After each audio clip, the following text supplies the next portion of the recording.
Conjugate, beginning. I get over here and sit down. I think I got it. Ma'am, are you ready? Ma'am? I think.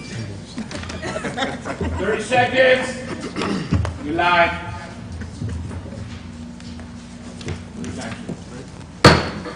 Call to order the February 4th, 2020 meeting of the Gary Common Council. We shall begin with prayer by Pastor Marion Johnson of Mount Moriah Missionary Baptist Church, followed by the Pledge of Allegiance. We ask everyone who can to please stand.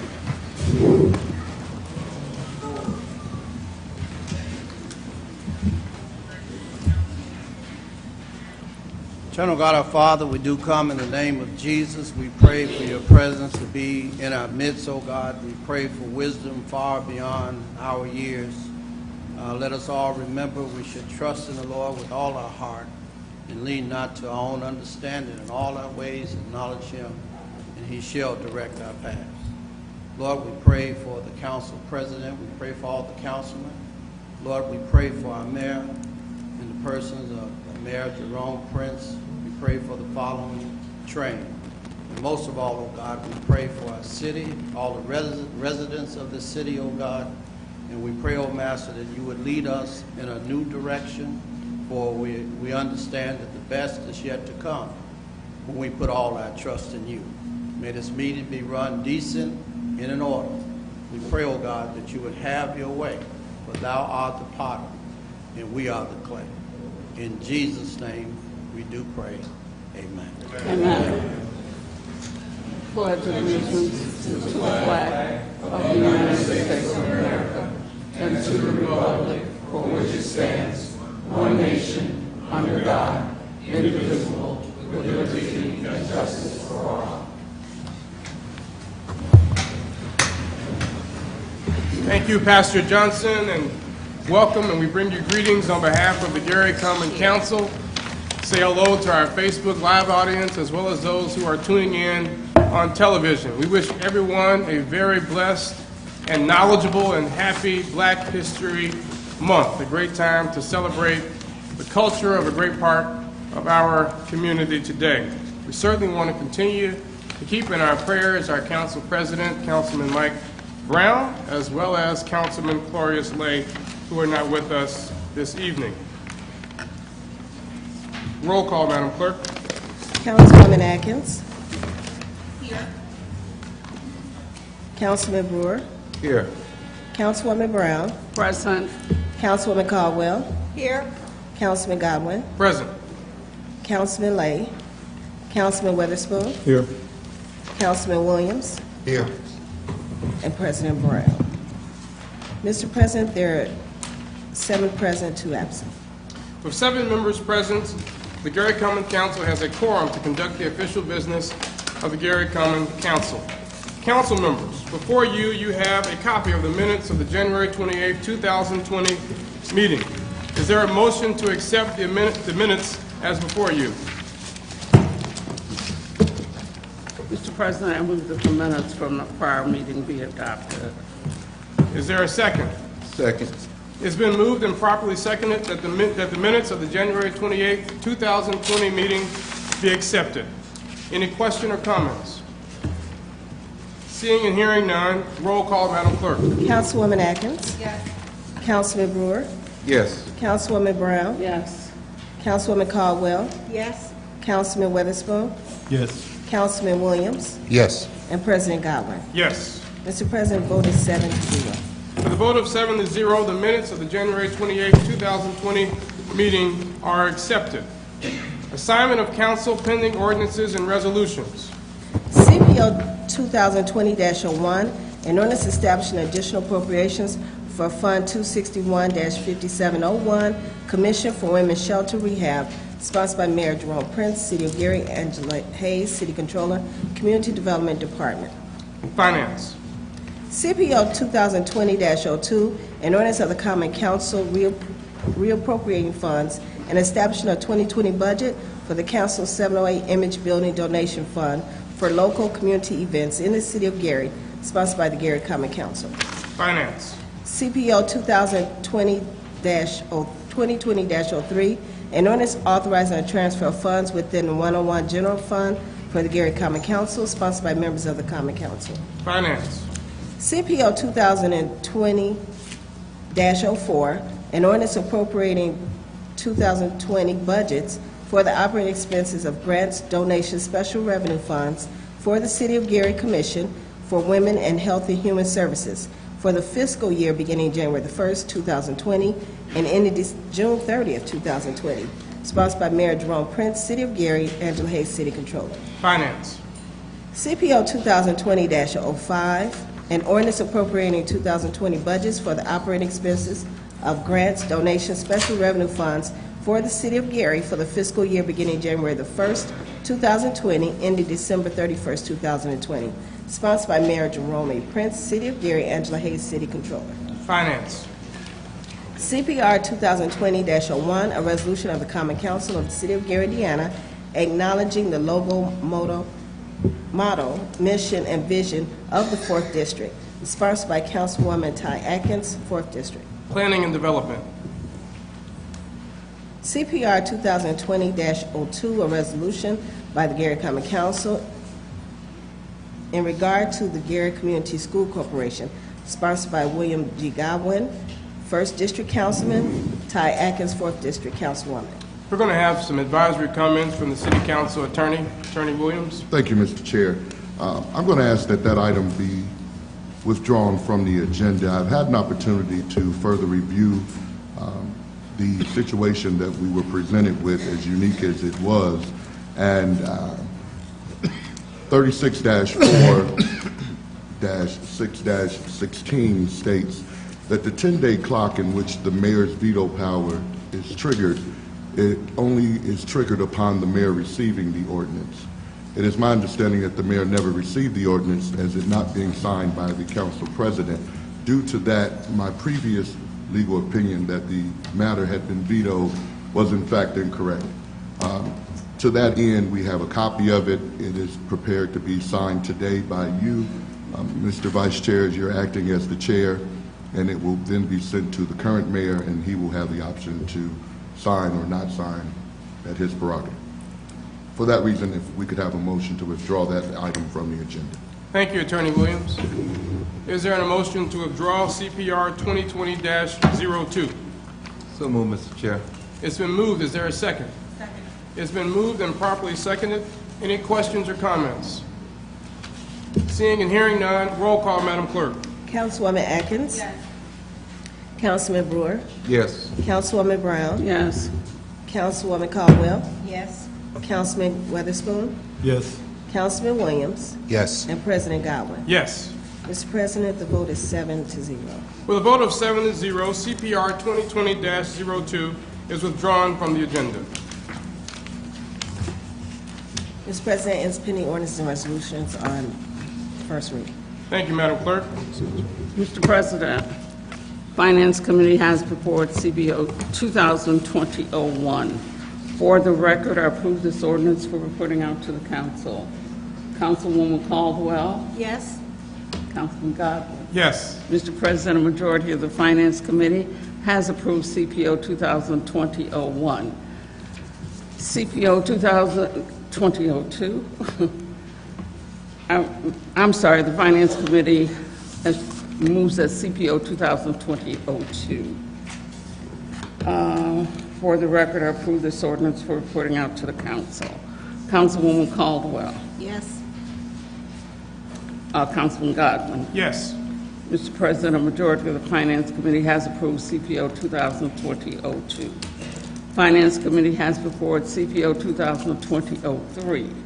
For the record, I approve this ordinance for reporting out to the council. Councilwoman Caldwell. Yes. And Councilman Godwin. Yes. Mr. President, a majority of the Finance Committee has approved CPO 2020-03 for reporting out to the council. Finance Committee has before it CPO 2020-04. For the record, I approve this ordinance for reporting out to the council. Councilwoman Caldwell. Yes. And Councilman Godwin. Yes. Mr. President, a majority of the Finance Committee has approved CPO 2020-04 for reporting out to the council. Finance Committee has before it CPO 2020-05. For the record, I approve this ordinance for reporting out to the council. Councilwoman Caldwell Yes. and Councilman Godwin. Yes. Mr. President, the Finance Committee has approved CPO 2020-05 for reporting out to the council. Thank you, Councilwoman Brown. Mr. President, Councilman Brewer is recognized. the Planning Committee has CPR 2020-01. For the record, I approve this to be reporting out to the council, CPR 2021. For the record, I approve this to be reporting out to the council. Councilman Weatherspoon? Yes. Councilwoman Atkins? Yes. Mr. President, majority of the Planning Committee has approved this to be reported out to the council. Thank you, Councilman Brewer. This time, we've reached special and select. Mr. President, Oh, I'm sorry, Councilwoman Brown. the Finance Committee would like to report out CPO 2020-01, 2002, 2003, 2004, and 2005. Mr. President, Councilman Brewer is recognized. the Planning Committee would like to report out CPR 2020-01. Thank you. We now move to special and select on our agenda this evening. We're going to begin, Councilwoman Atkins has a special guest for special and select. Okay, so if Miss Demetrius Scott? Yes. Did I get it right? Yes. Okay. So Miss Scott is a teacher at Banneker at Marquette Elementary School. She teaches the kindergarten class. She wanted to come before the council today to kind of give us a report out in terms of the things and concerns that she has, specifically at the school, and of course, a topic of discussion amongst the community has been what's going on at the Geary Community School level as well. So Ms. Scott.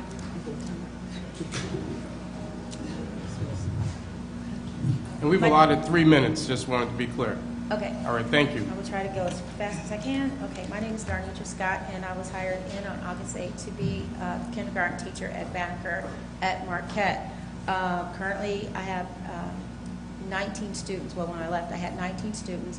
Out of the 19, 11 are special needs children. It has been acknowledged that these children, that they are special needs, but they have yet to be tested despite my efforts to have them tested so that I can better, or they can be in an environment which will be conducive to their learning needs. Since being there, we have been plagued with some serious issues, behavioral issues. 2 weeks ago, I was nearly stabbed, as well as another child, by a kindergarten student.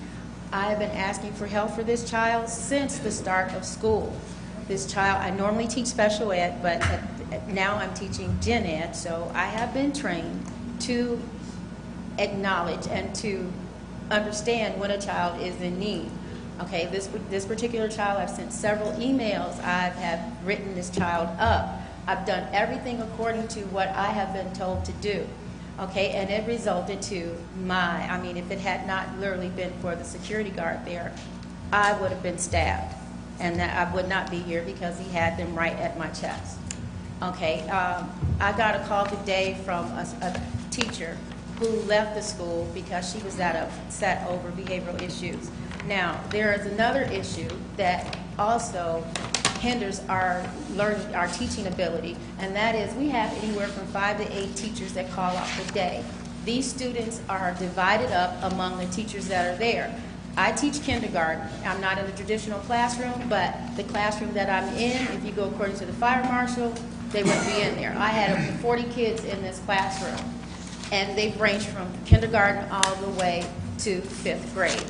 There is no way that learning could be going on. Since I've been gone almost 2 weeks tomorrow, I've been told that my kids do nothing but color, and they're divided up. They're kindergarten, but they could be in anywhere from a 5th grade room and wherever they could be fitted. We have no paras. The teachers are forced to take students when those students' teachers are absent. Our special schedules are not, our kids don't get the special. I know mine don't. They have it first thing in the morning. My specials are scheduled for 8:15. They don't even go to breakfast until 8:20 or 8:30. So they're missing out on their specials. So like music, gym, and everything else they're missing out on. The administration knows about the special needs of these students. I have called, I've emailed, I've done everything I could do. I have gotten absolutely no resolve. Teachers have been suspended due to the students' behaviors, and these behaviors run anywhere from even sexual assault, and the teachers are being blamed, okay, where one child is performing on another. Mr. President, I would ask if she can have additional time. Thank you, Councilman Brewer. Please continue. Okay. I was told by the union that as of December, there were 11 teachers that had been suspended due to the sexual conduct of the students, okay? Many of these, like I said, many of these are sexual assaults. They are not being reported the way they should be reported. They're not being reported to the district, from my understanding, and they're not being reported to the state as they should be. But the teachers are being held accountable. One teacher was told that she should have known what was going on in her class at all times. Now, if she's working in small group, there's absolutely no, and her back is turned. There's no way she can know what's going on when a child is being placed on a computer to take a test. Okay. Like I said, we have 5 to 8 teachers that call off per day, and then we're forced to take their students. It's created a very hostile work environment. I have witnessed one student literally take the flagpole down, which is metal, and pop a teacher over the head. We send these kids to the principal, and in less than 10 minutes, they're back in the classroom. And then we're told that we're doing something wrong. Within the second week of school, a child had brought a loaded gun to school, and very fortunately, nothing had happened because the gun was unlocked. He had been passing it around for the first half of the day. My kindergarten student brought a pack of cigars to school, and the only thing that's doing is it's escalating. If parents are being held for educational neglect when they don't send their children to school, what does this say for the teachers? Okay, because there is no way that a kindergarten child could possibly be learning if they're sitting in a 5th grade classroom and they're coloring all day. So because I did go and I did talk to the state, what is the proper procedure? I am suspended, but I am the only kindergarten teacher that teach their kids every subject according to the standards that's written for kindergarten in the state of Indiana. Okay, my kids, they're multiplying, those that are capable and functioning at their level. They're multiplying. I was given 2 books to teach from, a math book and a reading book. Very poor books on that. All the additional resources I purchased for my kids. Out of the 11 that is considered special needs, at least 5 of them are not potty trained. So I clean up poop and pee all day long. I am asking this council to intervene. Something has to be done. We need better support from our council, from our city, from our parents, from the community to better support our schools. I am a product of Gary Westside. I came out in 1982. I know what Gary Westside, I know what Gary schools are capable of producing. But right now, they're tying our hands. We can't. We need the intervention of the council, of the city, and of the people of Gary. And right now, I've even reached out to the board member, and Ms. Carter is here, and she's not even allowed in the school, and she's a board member. So if you would allow her just a minute to, because she got a letter from one of the parents today. Sure. Okay. Thank you.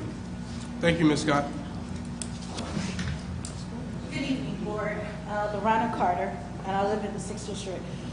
Just quickly, as I can, I received an email. We received an email today, and this is an ongoing issue with one of our elementary schools in transportation.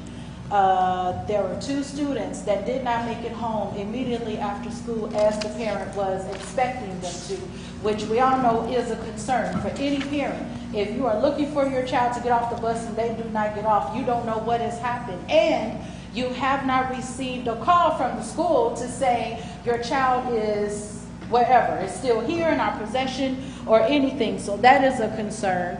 Another concern is allegedly there is a dean who is referring students to his personal counseling service. Also, well, the advisory board, we have been stricken of power.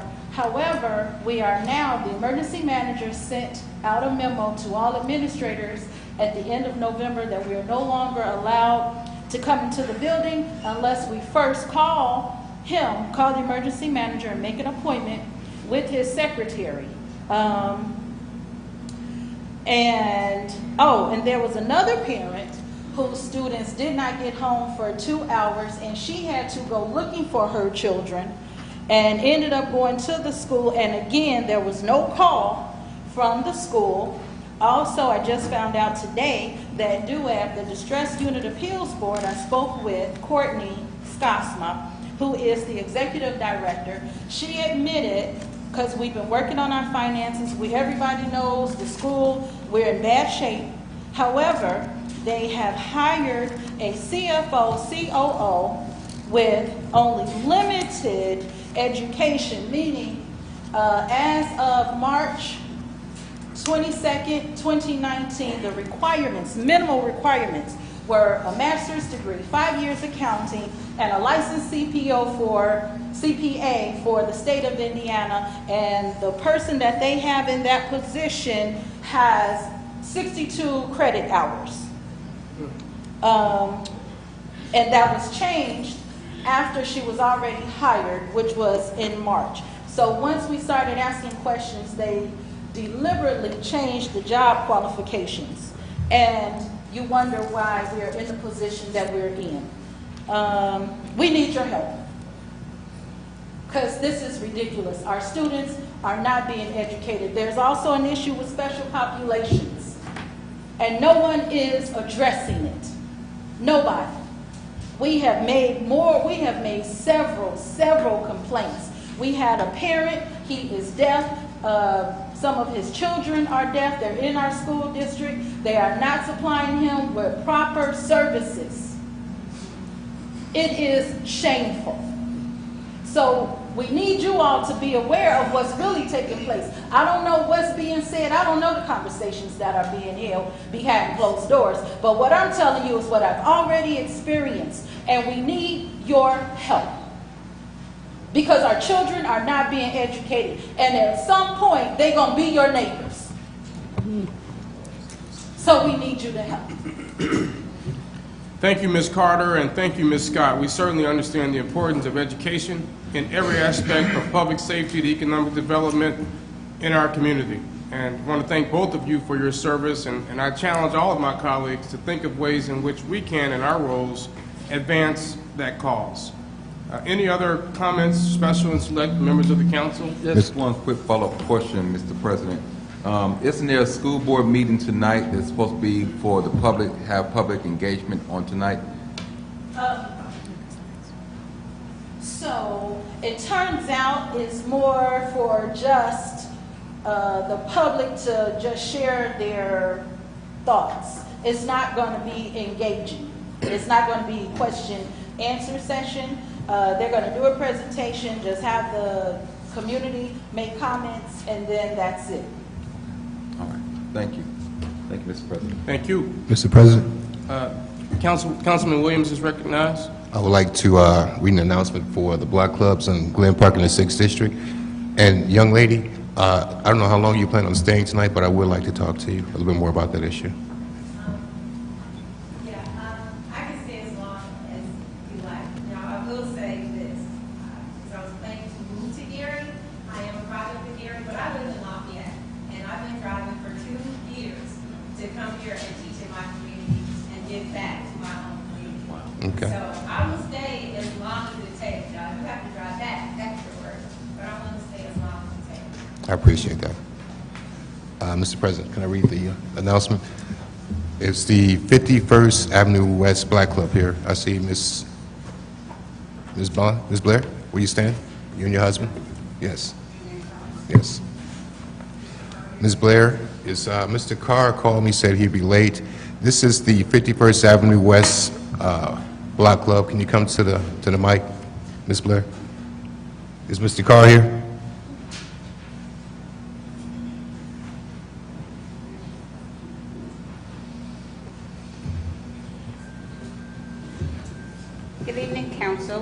Good evening. And all our constituents. I just wanted to come tonight to introduce our new block club in our community. We have a group of individuals that got together because we decided we are tired of our neighborhood looking the way that it does.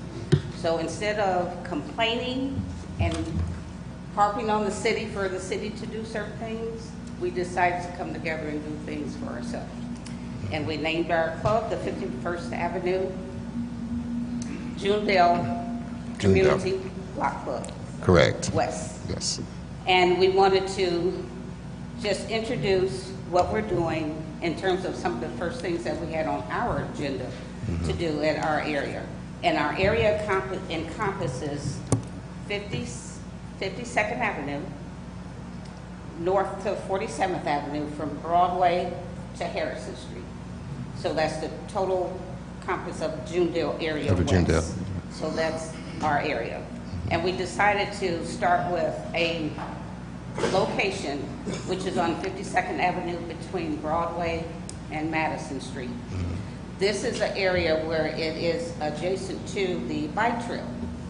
And unfortunately, throughout the year, winter and spring and summer, the bike trail has become, well, that area next to the bike trail has become an area for dumping. It's just really bad in terms of all the different things that we find that seems to find their home at that location, 52nd Avenue. So our task for our block club was to start with that area, to clean it up, to make it more presentable, and to consider putting cameras at that location. And the reason being is because this has been a dump site location for years now. So we are in the process of working with our councilperson, Mr. Williams, to see about putting cameras in that location so we can catch some of these individuals that are continuously dumping on this site. And the majority of the debris that's dumped is tires. Yeah. Unfortunately, we have two tire service centers that is close to that location. So if we put cameras up, we can catch this corporate that continuously dump tires and the mattresses, furnishings, you name it, is there. But with cameras, we can at least catch some of the individuals that's doing this and hopefully find them and deter them from using that Avenue Strip as a dumping site. I don't know how far you want me to go into our agenda, Mr. Williams, but I just want to introduce our block club. And can the rest of our members of the block club please stand just to be recognized? This is a very aggressive block club. I'm proud of you guys. For anyone else that's living in the 6th District, I know the time's up. I'm going to say it really quick. February 8th and the 22nd are the next meetings for the block club, 51st Avenue, Junedale Community Block Club. February 8th and February 22nd. The meeting starts promptly at 1 o'clock. Okay? Thank you all. Thank you. Councilwoman Atkins is recognized. Thank you, Mr. President. So if it's okay, I'll do special and select, and then it is 4th District of the Month, well, Student of the Month Day. So we'll be giving our special award to that person who will be recognized after the special and select. So first, I just want to give an update in terms of the event that was held last Thursday on January 30th. We did have our Table Talk with Ty session in the 4th District. We had a great turnout. We got a lot of feedback in terms of insights and ideas that the residents would like for us to focus on as a district. And also, I just wanted to let my constituents know that I have received feedback in terms of communication. So I do have a different demographic within our district, and so I understand the phone calls as well as the mailers are much appreciated in terms of letting you guys know what we have in terms of events. So I will receive that information and make sure that we incorporate those lines of communication to let you know what's coming up in the future. Definitely wanted to let the residents know about an event that's taking place at Marquette Park. The executive director there, Kamisha Jackson, has done a great job over the last year of introducing new ideas that are family-friendly and kid-friendly for the residents of the city. So they want to invite you all to join them on February 22nd as they host the second annual Superhero and Princess Brunch on the Lagoon. So at the event, they'll have some kid-friendly activities. Kids can come and meet their favorite characters, take pictures, enjoy brunch, of course, and that targeted audience is from ages 2 to 12 years old. And for tickets, you guys can call Kamisha directly at 219-938-7362. Again, this is a great event that is sponsored by Marquette Park under the direction of the City of Gary. St. Paul Missionary Baptist Church, located on 2300 Grant Street, is holding their African American History program this month on Sunday, February 23rd. The program starts at 4 p.m. The title of the program is African American History, from Africa to America, where do we go from here? So I think that this program is going to be very insightful, a great opportunity from what I hear as we touch base on education. African American history is not taught in our school system as it once was when I was a student at Banneker, to be exact. So this will be a great way for parents to introduce their young ones to some African American history in the month of Black History Month. Also, at my home church, First AME, which is located at 2101 Massachusetts Street, we have this upcoming Sunday, our annual Black Greek Sunday. So service is always open and welcoming to anyone, but this upcoming Sunday, we are specifically calling all Greek Black letter organization members to come and join us. Of course, sorors, Alpha Kappa Alpha Sorority Incorporated, I hope that you are represented well that Sunday. Sorry, Councilwoman.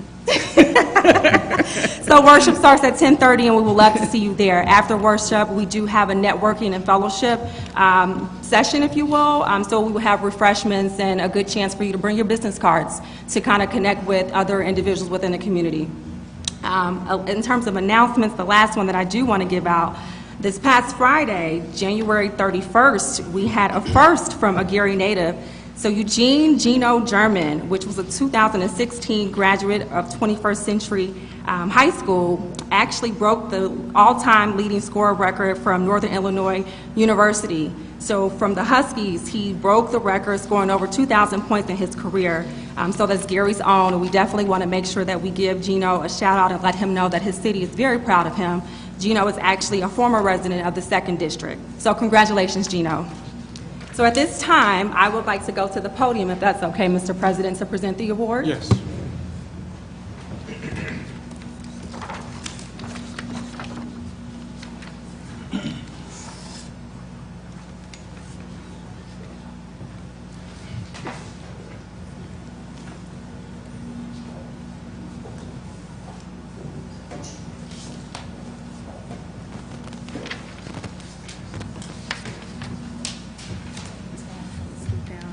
So on January 7th, an initiative that was introduced was to recognize some of our stellar students within the community.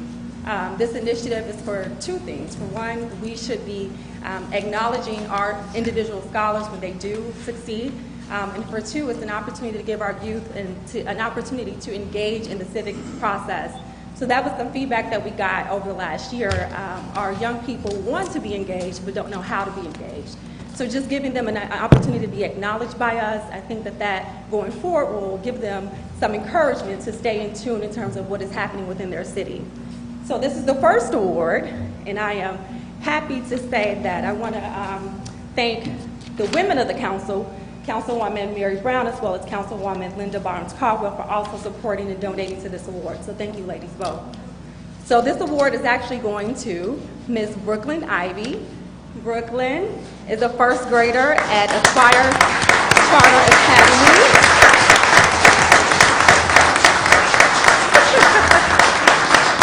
Ms. Brooklyn is a high performer. She's an overachiever academically as well within her extracurricular activities.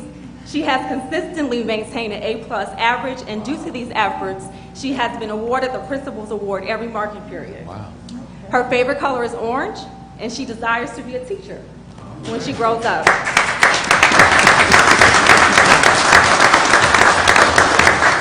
So Ms. Brooklyn's mom told me that even at her young age, she inspires her every day. She is amazed by her passion for excellence and Brooklyn's genuine caring heart. So Brooklyn, we are proud of you, sweetie. We want you to continue your great success and your city is rooting for you, okay? Congratulations.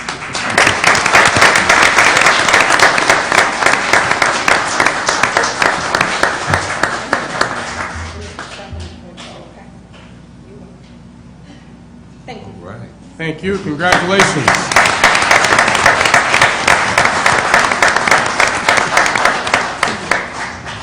This time I have a guest. Members of the Gary Black Firefighters Association are here to give comments and a presentation. You can come forward at this time. Let's give a round of applause for our great public safety firefighters.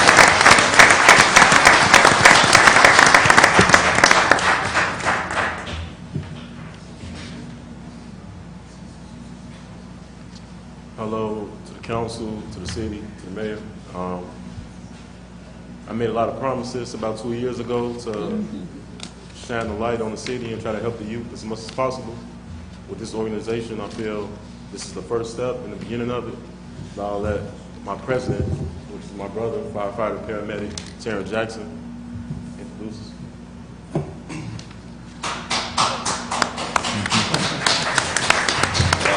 Hello, you all. My name is Terrence Jackson. I am a member of the Gary Fire Department, firefighter paramedic, been there about 7 years. I'm here to introduce our organization, which is a community-based organization within the fire department. The purpose of our organization, first and foremost, is to actually be able to provide skills and services to the youth within the community. Over the few years, we have seen more youth get in trouble than anything, and more youth have been Hello? Yeah, what? Can you hear me now? There you go. Okay. I got to bend down a little bit more. So our purpose is pretty much to give back to the community through training and also mentorship. We want to work with the actual Gary School Corporation and try to set up an EMT program as well as Fire Academy program based upon reason of us having our age lowered from 18 to 36. We feel if we could reach the youth at a younger age, we could steer them in the right direction and show them that there's better things in life instead of committing crimes and performing acts of violence. We also have our shirts here to give to the council and women. I'm gonna let the vice president actually tell you all about the shirt. It is a history shirt. It's also a shirt that we all came up and created for our purpose. Okay, my job was to create the shirt, and I didn't just want to be artistic with the shirt. I really want the shirt to have a lot of meaning behind it. So, with this design. Oh, wow. Looks great. That's nice. It's really nice. And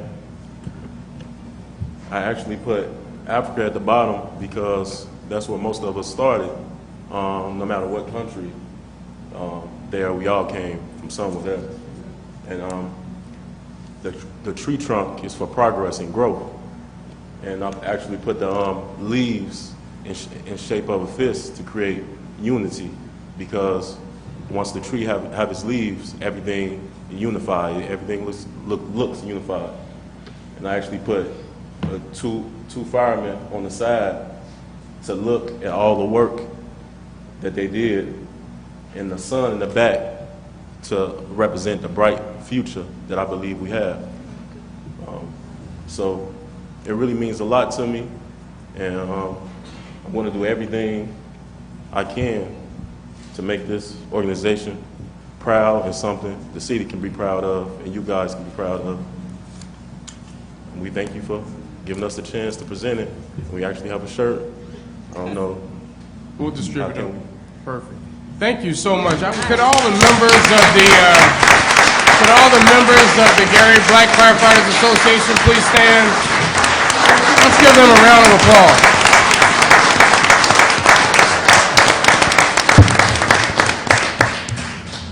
I believe I can speak on behalf of the council in saying that you have our full support. We certainly know that what you do every day, putting your lives in danger, is a great example for the youth and for all of us in our community. And we're proud of the work that you do and the fact that you're getting together as a group, representing your culture. And it's really special that it's Black History Month. And if there's anything I can do to help your group grow and continue to grow and succeed in Gary and beyond, certainly call on me. Are there any other council persons that have a comment? Agree with everything you just said. Got Councilwoman Brown is recognized. Mr. got President, one more I thing just to say. want to say, I remember when some of these young men were hired, when they first came to work, to become paramedics for the city, and we were so proud of them. I was at the graduation, and I am so proud of you guys. You are doing a wonderful job. I am so proud of you. Just thank you so much. Yeah. Can I say one more thing? Any other council persons? Well, thank you again, and please continue to come back and give us, you have a comment? Yeah, I got Go one ahead. more. So, we have shirts for sale. We have a Black History shirt. That is our original design. And we'll have a shirt each month representing different things that we believe in. And it's all about unity. So we'll have a shirt for pretty much any and everybody within the world, honestly. So you can look us up on Facebook. We got our actual page on Facebook if you want to follow it. And we'll keep putting updates up there, keep everybody involved. Thank you very much. And Mr. Tyrone got engaged a couple days ago, so congratulations to Tyrone Jackson. One of Gary's own. We also got everybody's sizes, so I hope they right. And everybody but Mayor Prince, but I guess the Lord, so I hope I did you justice. He's the fittest. Thank you all very much.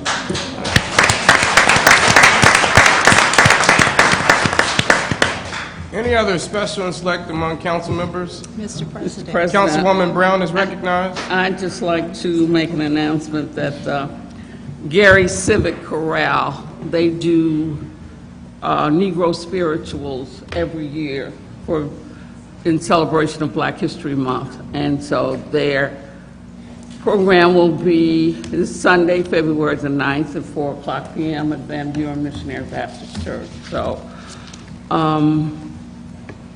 and then I'd like to extend some condolences. I'd like to extend condolence to Ms. Gloria Lynn Terry. Many people in the city remember Gloria Lynn. She used to have a show called Common Sense, and she was funeralized this past Saturday, and I want to extend my condolences to her daughter and to her entire family.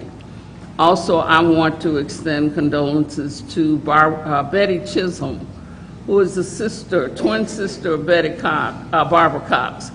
And I know most of you know Barbara Cox. She used to work for the Genesis Center, and then she was the chief deputy for City Clerk Suzette Rags.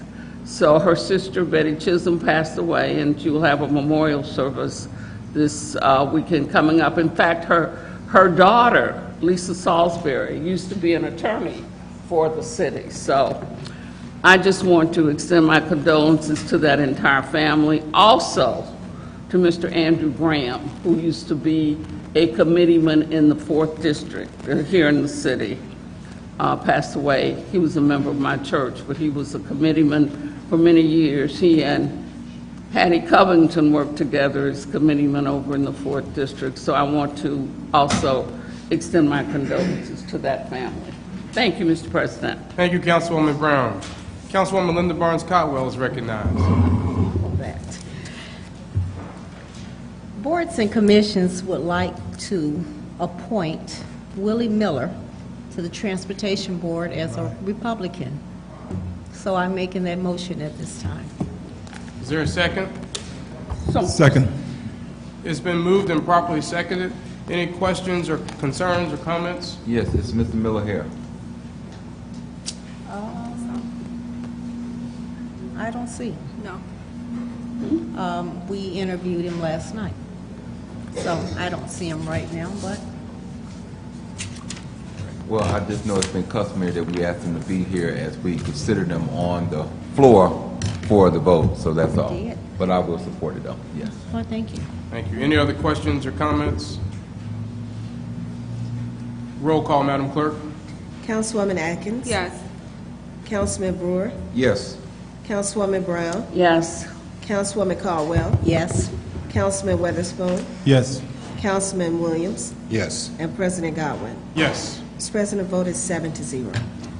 With a vote of 7-0, Mr. Will Miller is appointed to the Gary Transportation Board. Mr. President, I have one more thing. Councilwoman Barnes Caldwell is recognized. Okay. I'm asking that each resident of the city of Gary contact the Senate Corrections and Criminal Law Committee. This is a part of the General Assembly, and they are trying to pass a bill, Senate Bill 449. And this bill, well, I have a few packets over there, and if you would pick one up, it has all the information that you need, but it simply says, "Greetings, Senators. I'm writing as a concerned citizen of the state in opposition to Senate Bill 449, a bill that would expand juvenile waivers to adult court for attempted murder for 12 and 13-year-olds, and would greatly increase the number of 16 and 17-year-olds transferred to the adult court under the direct foul statute." My position, we believe that 12 and 13-year-olds are not well served in the adult court as punishment and not rehabilitation. It's the primary purpose of the incarceration. I hope you will consider my position and not allow this bill to pass. So those packets are over there.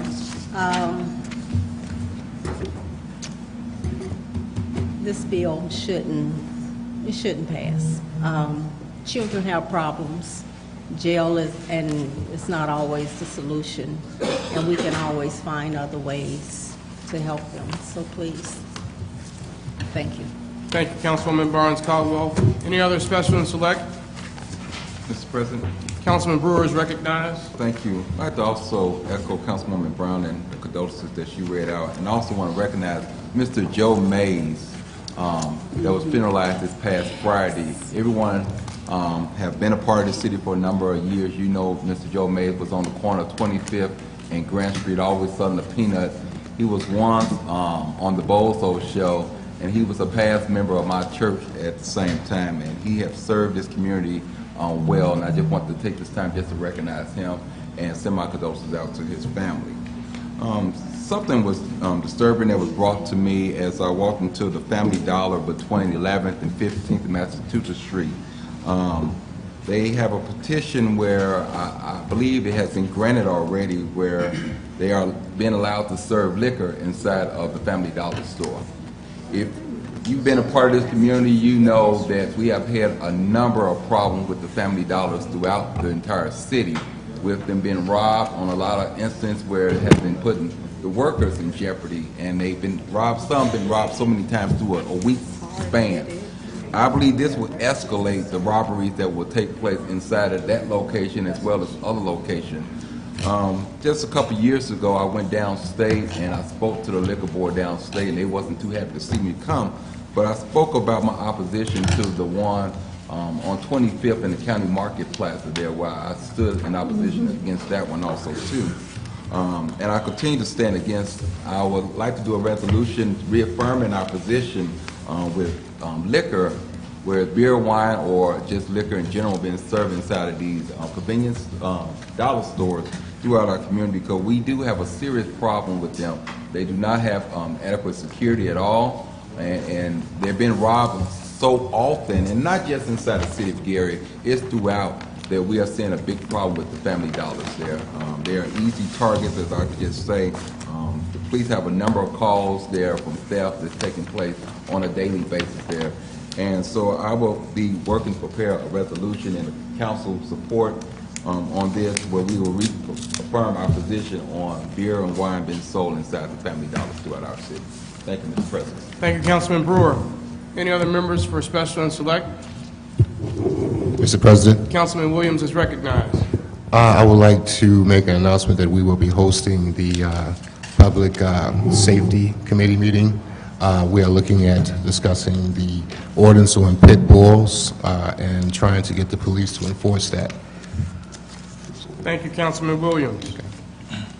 President. Councilman Weatherspoon is recognized. Yes, I just want to speak on this ordinance that's presently on the books as it relates to pit bulls. Our city has pretty much been overrun by these pit bulls. These dogs are running loose on the street. People are not following the ordinance, the law. These dogs, you're supposed to have a $500,000 insurance policy if you own a pit bull. No one under 18 years of age should walk this dog if it is out on the street. Being walked, it should be muzzled. There's several rules as it relates to these pit bulls.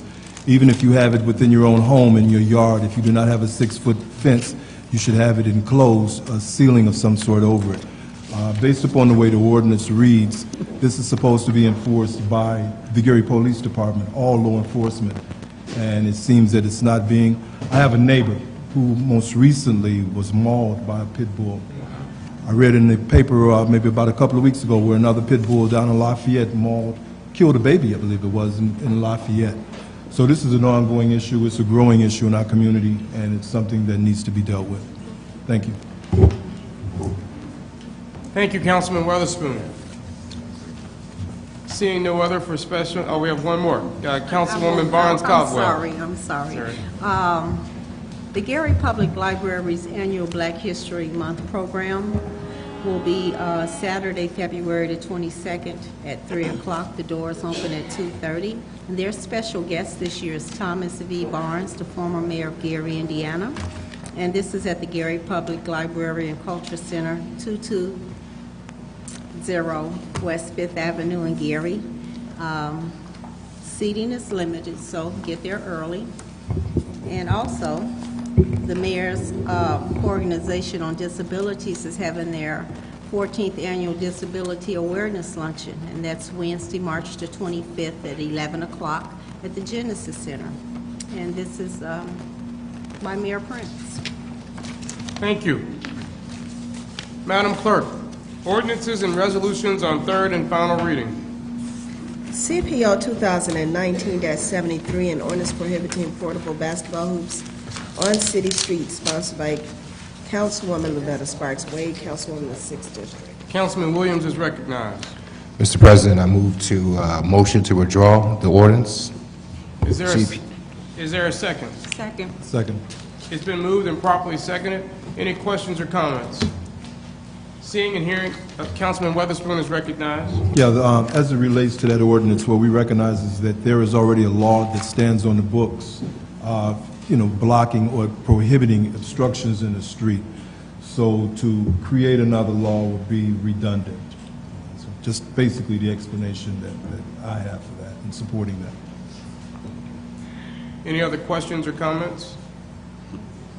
Seeing and hearing none, roll call, Madam Clerk. Councilwoman Atkins. Yes. Councilman Brewer. Yes. Councilwoman Brown. Yes. Councilwoman Caldwell. Yes. Councilman Witherspoon. Yes.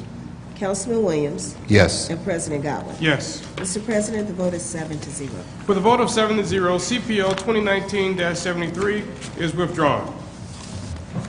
CPO 2020-06, an ordinance of the Common Council of the City of Gary, Indiana, approving of the grant of special use to a parcel zoned as residential. Petitioner Mauricia Wilson, 751 Hanley Street, Gary, Indiana, property at 2154 Wickham Street, Gary, Indiana. Mr. President, Councilman Brewer is recognized.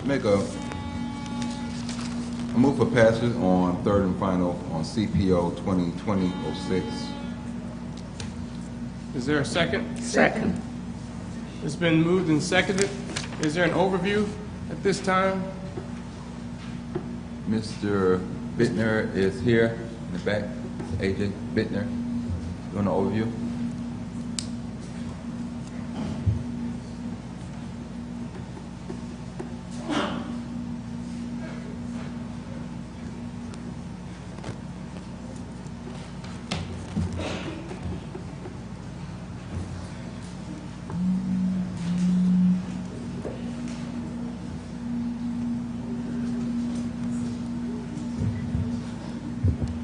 Council members.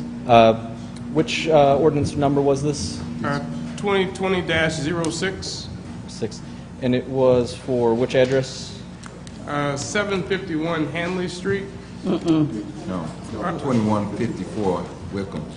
Oh, I'm sorry, they're out of the order of the, okay, 2154 Wickham. Sure. Brief overview. Marisa Wilson at 751 Hanley Street, Gary, Indiana, 46404, applied for a special use permit to operate a home daycare at 2154 Wickham Street. It is a single-family residential home located on the west side of Wickham Street between 21st and 22nd Avenues. Ms. Wilson has been in business for more than 5 years and will operate the home daycare with 2 staff members for the approximate 16 to 24 children ranging from 30 months to 2.5 years old. There are 2 other daycares located within a 4-block radius to 2154 Wickham Street. At its hearing held on August 13th, 2019, the Gary Board of Zoning Appeals favorably recommended the petition for a special use permit at this requested location. Any questions or comments from members? We're now open for public comment. Each person is given 3 minutes to speak.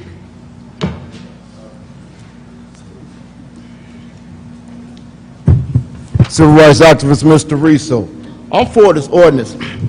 You know, I like to say, I like to see more coffee shops, more empty newspaper stands, more early morning restaurants open and full, and not just on the weekend with folks coming in from partying, because this means that there are jobs being obtained somewhere, a search for. It used to be an unspoken word that you told your neighbors that you was going somewhere or going to work. And that meant, in that unspoken word, watch my house, watch my kids, watch who's in and out of my house, watch my assets. Now, if you want to know who broke into your house, look across the street. The purpose of me bringing that up is because times have changed, people have changed.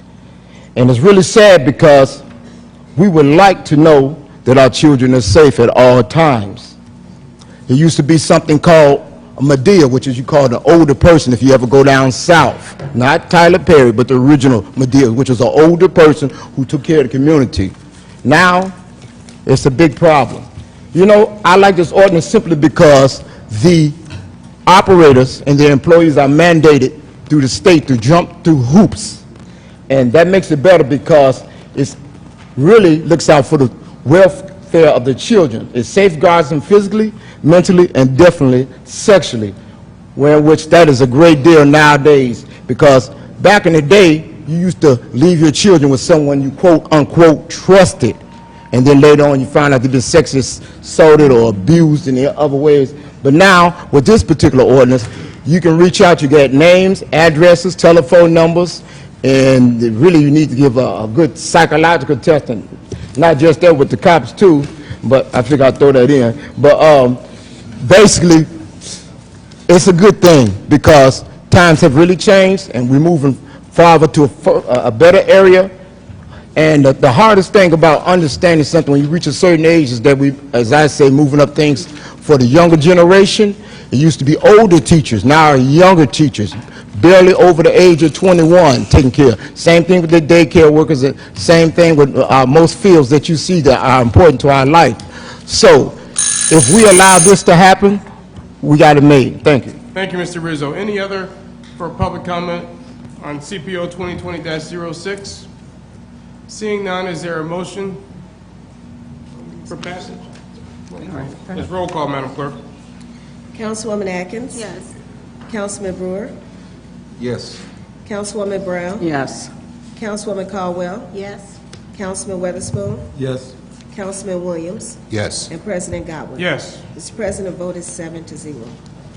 With a vote of 7-0, CPO 2020-06 passes.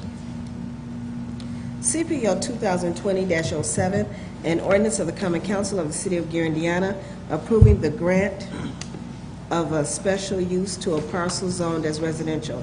Petitioner Deborah Cooper, 1131 East 19th Avenue, Gary, Indiana. Property at 2134 Ohio Street, Gary, Indiana. Oh, I'm sorry. Move for passage, CPO 2020-07 on third and final. Second. It's been moved and properly seconded. Overview at this time. Yes, council members. BZA 19-15, special use permit to establish a home daycare at 2134 Ohio Street.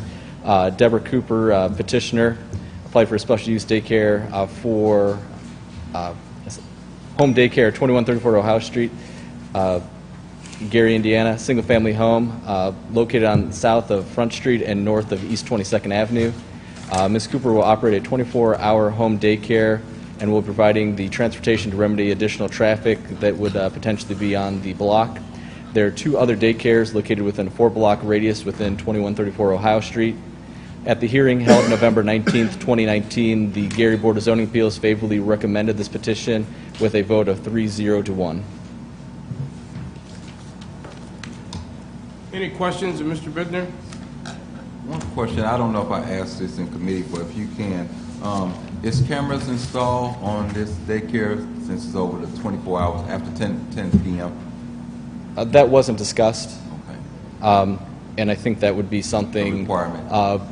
Based on, it may be part of the state's standards, which are kind of outside of the Board of Zoning Appeals purview. No, we have a local rule in place here locally. Any business open after 10 p.m. must have surveillance system put in place.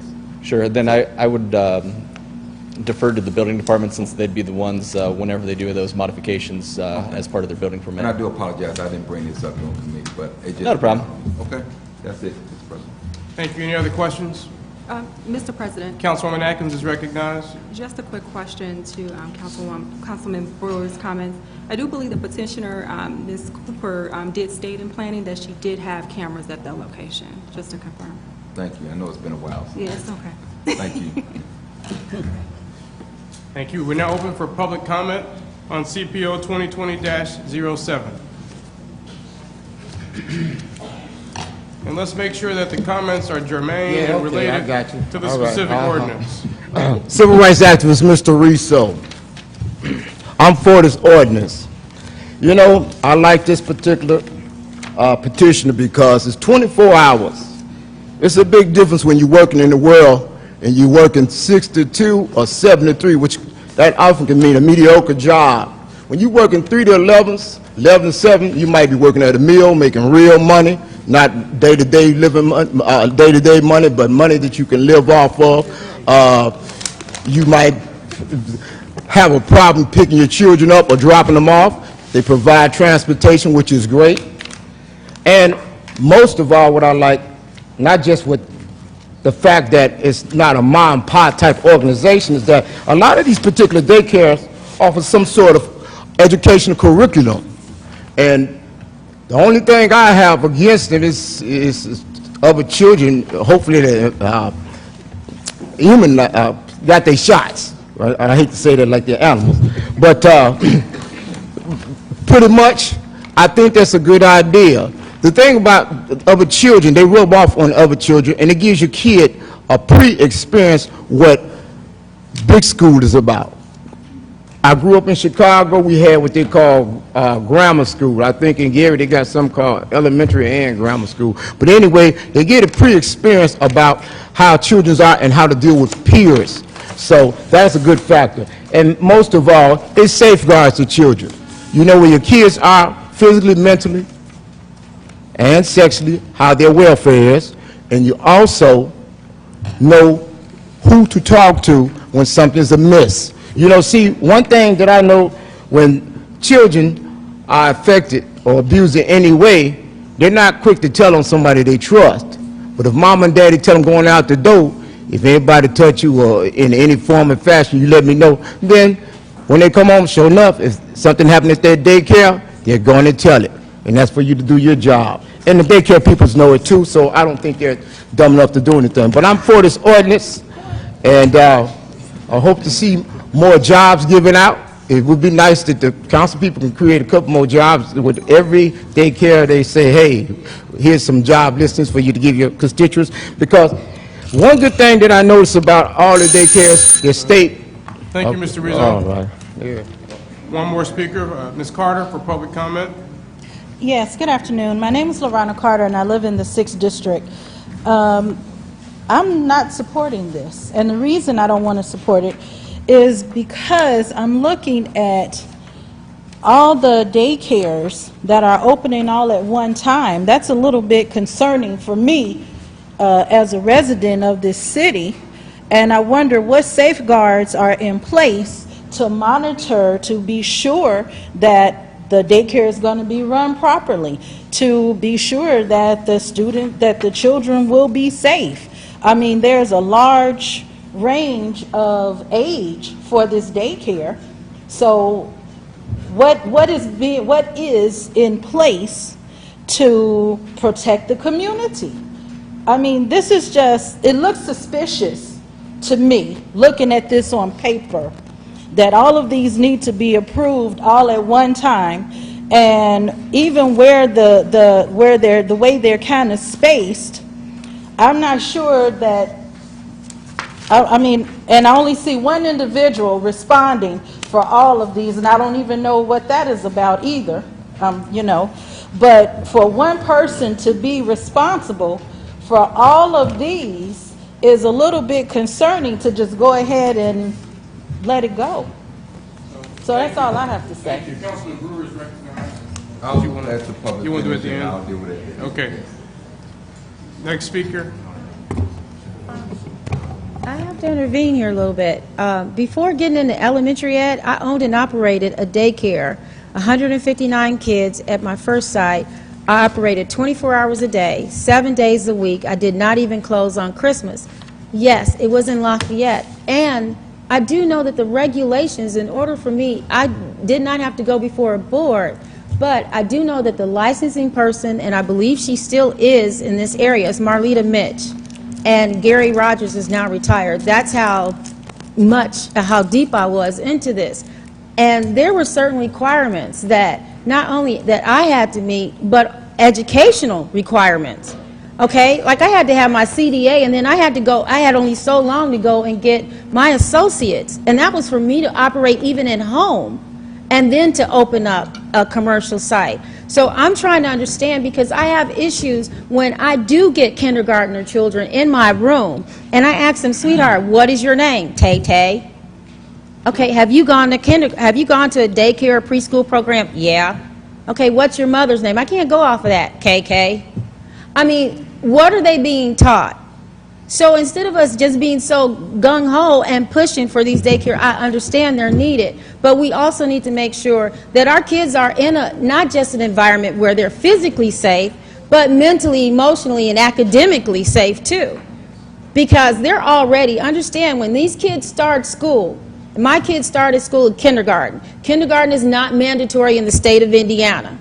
So what I learned in Head Start, now they expect you to know that coming in the Head Start. What you learn in kindergarten, you're learning it in a preschool program, or you're learning that in a daycare environment. So take these things into consideration, because our kids are already at an academic disadvantage here in Gary, and I know that for a fact. So before we start just gung-ho and opening up all these daycares, we need to take some things into consideration and make sure all the checks and balances are in place. Because I do not, like I said, I do live in Lafayette, and I am moving back here to my city. But in Lafayette, this would never happen. It would never happen. Thank you, Ms. Scott. Mr. Reeves for public comment. Yeah, good afternoon, ladies and gentlemen, and Gary City Council members. I'm not completely sure about what the process is headed towards, but I would like to comment on a special use permit and to a partial zone as residential. And it seems like it's quite diverse here. And I would only hope that a special use permit is ratified or conduent with city codes and even state and federal codes, because a special permit means a lot of things can go on. So the discipline of it is the work that is being planned and considered, as well as, you know, the people, any equipment, and if there's a facility of some kind that could cause hazardous problems to the community. So I hope you take that under consideration, because I mean, it's a ratified factor that we shouldn't deter businesses to prosper or how businesses should prosper, but we do have a discipline to maintain safety and responsible activities on these properties. Thank you. Thank you, Mr. Reeves. Councilman Brewer is recognized, Chair of the Planning and Development Committee. Thank you, Mr. President. The daycares that you see before us, they didn't just come all of a sudden. They went through the process as we do all daycares or any other business. They went through the process, and these started back some months ago. There's no conspiracy or anything why these daycares are coming. Anytime a daycare comes to open up inside the city of Gary, it has to come before the city council for approval for a special use to be granted. Daycares are regulated through the state. They have to get the first approval from the city council before the state will grant any license to be given out. The fire department has to come out and do the initial inspection of these daycares to make sure certain things are in place of their requirements there. But also the state comes out before the licenses are given. There are guidelines that they have to meet with these daycares. My wife operates a daycare. Today she had her inspection. It was a pop-up inspection from the state. So you never know when the state comes out. The state used to give a notice when they was coming out, and you know, you kind of had a little time to prepare. Now the state does not give any notice. They just pop up at your door and they're knocking, and you better hope you're in compliance there, because they're really clamping down. There are a number of issues, and there are some issues with daycares, but the state is doing the job. I can say from knowing other people with daycares, knowing that the state has really been pretty much on top of different things. The city council cannot just deny daycare from opening up inside the city, because we feel that there's too many daycares inside the city, too many daycares on the block. This is regulated through state law that allows daycares to open up inside homes. So the city council cannot, and this is not just the city of Gary, this is throughout the state of Indiana. It has to be regulated through the city, has to come before the city first, then you can get your license throughout the state. Thank you, Mr. President. Thank you, Councilman Brewer. Any other members? I would just quickly add that it's important to come to the committee hearings on all of these issues, as that's where they're vigorously discussed and questions are asked and details are offered. Roll call, Madam Clerk. Councilwoman Atkins. Yes. Councilman Brewer. Yes. Councilwoman Brown. Yes. Councilwoman Caldwell. Yes. Councilman Weatherspoon. Yes. Councilman Williams. Yes. And President Godwin. Yes. Mr. President, the vote is 7-0. With a vote of 7-0, CPO 2020-07 passes and is so ordered.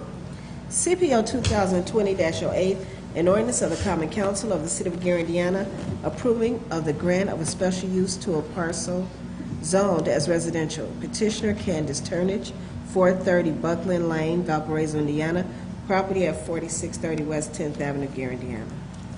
Councilman Brewer is recognized. Mr. President, Planning Committee has CPO 2020-08. We move for passage on third and final. Second.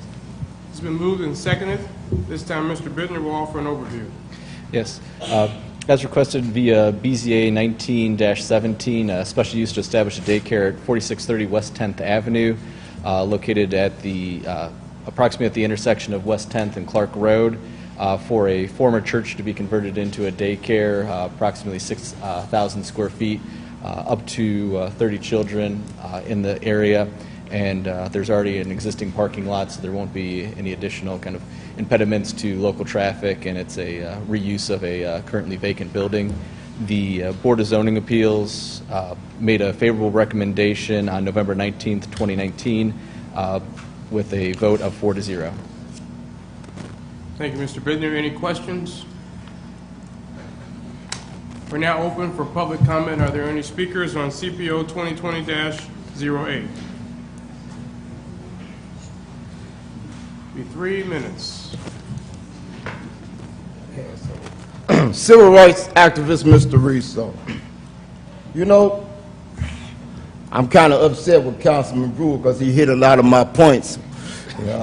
But I'm going to say them anyway. I'm going to make up some as I go, like I usually do. First of all, the first point I was going to make up, I'm sorry, that I was going to state was that I doubt very seriously after talking to these ladies, and I've talked to a lot of them, they look nice too, wish I had more kids, that in fact they did not all apply at one time. You know, they had to follow a procedure. They didn't have a choice as to telling the council people or committee council, well, we want to get our hearing now. Okay, that's just like going to the public aid office asking for your food stamps right now on a Friday, 4:30. You know what happens to that application. You know what? It used to be that you used to send your kids to what they called a safe haven in regards to daycare, which was the church. And I'm not going to speak too much on the Baptist church yet, but we just use the example of the Catholic church. Conversation spoken. So we see that didn't work out. You know, daycares, believe it or not, are a stepping stone for a lot of these particular children. A lot of them are around bad influence around the house or around their cousins, because I had bad cousins too, but I knew my daddy hit hard. You also have to think about this one particular thing. If a daycare worker has that child in their possession, they're molding that child.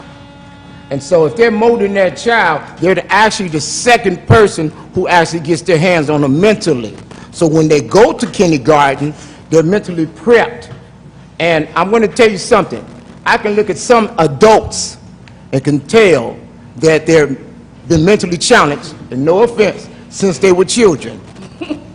And it's a common thing now. You know, you don't have to be a psychologist to tell whether or not a person is mentally ill. But if you send them to a daycare, it's enough signs for these particular operators to know. They have to have some sort of training, and I think that will help out.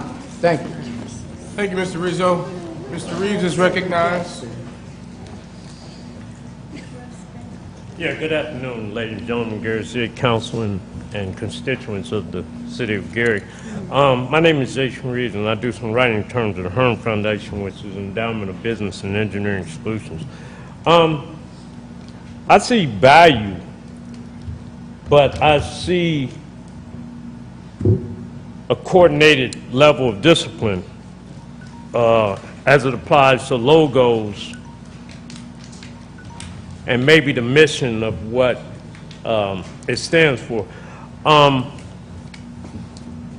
logo usually stands for a disciplined process that is comfortable for citizens and government, whomever, to acknowledge or recognize. Mr. Reeves, we're on the CPO 2020-08 daycare ordinance. 2020-01? 08. 2001? No, 08. 08. 08. What did you say? 08. 08. Oh, I thought so. All right. Yeah. Oh. Special use. Yes. Well, I'll save it for next time, though. All right. Thank you, Mr. Reeves. But special use becomes a priority, too. Thank you. Especially as it applies to residential and commercial facilities. Thank you. Thank you. Seeing no one else for public comment, roll call, Madam Clerk. Councilwoman Atkins? Yes. Councilman Brewer? Yes. Councilwoman Brown? Yes. Councilwoman Caldwell? Yes. Councilman Weatherspoon? Yes. Councilman Williams? Yes. And President Godwin. Yes. Mr. President, voted 7-0. With a vote of 7-0, CPO 2020-08 passes and is so ordered. CPO 2020-09 An ordinance of the Common Council of the City of Gary, Indiana, approving of the grant of special use to a parcel zone as residential. Petitioner Tatiana Williams, 1944 Matthews Place, Gary, Indiana, property at 1944 Matthews Place, Gary, Indiana. Mr. President, Councilman Brewer is recognized. I move for passage on third and final of CPO 2020-09. Is there a second? Second. It's been moved and properly seconded. This time we'll have Mr. Bittner for the overview.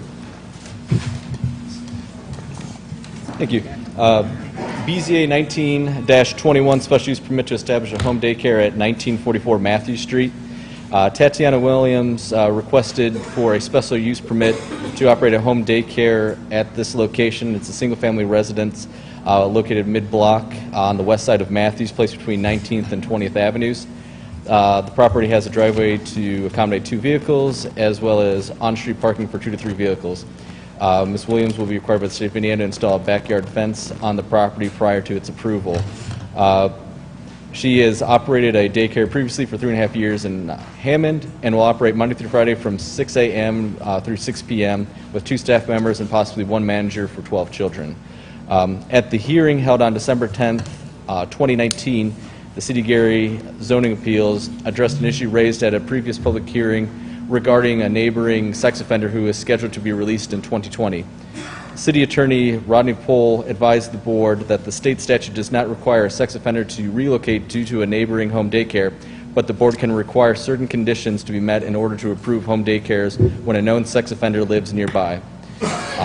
Taking the advice of Attorney Pohl, the Gary Board of Zoning Appeals favorably recommended this petition for a special use permit for 1944 Matthew Street with the condition that Ms. Williams notify all future, existing and future clients about the registered sex offender living within distance of the proposed daycare, certified to the Common Council. Thank you, Mr. Bittner. Any questions? Members of the council? We're now open for public comment. Mr. Rizzo is recognized.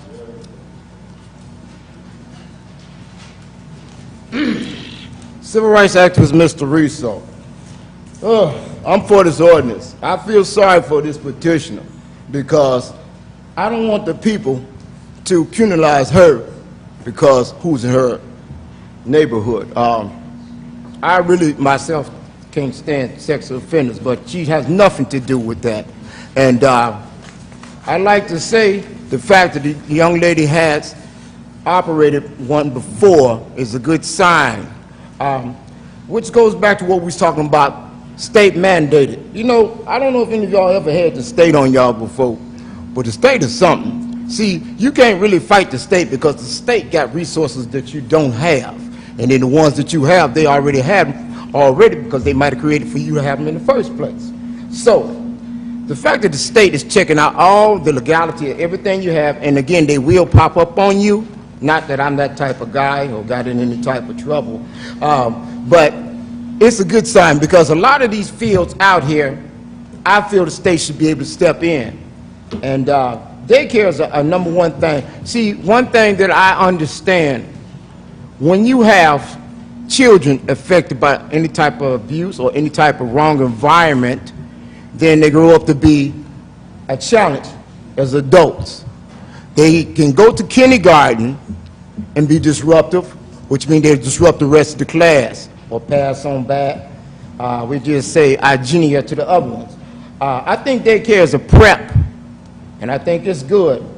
And I don't think that we can say it's too many in this particular town because there's not enough jobs. Now, if there's more jobs and not enough daycares, then I can, hey, say something about it. But we got to even that out. That should be a sign to us to say, well, since we got a lot of people coming up to have these daycares, they got a positive sign that Gary's coming back because they know that somebody's got to get out there and work because daycares ain't cheap. I know for sure. I pay you cash out of my pocket. But what I'm saying, overall, it's a good sign and it's helping the children out, and I'm sure there's some type of curriculum coming. And one more thing, you don't have to be well educated to be a good parent. You don't have to be well educated to know books. My grandfather went to third grade at school, which is many years ago, and he can count money and he can fix anything. So my point is that you don't have to have certain things set upon you, education-wise, in order to obtain success. Thank you. So Thank you, go for this. Thank you, Mr. Rizzo. Seeing no one else for, one more person for public comment.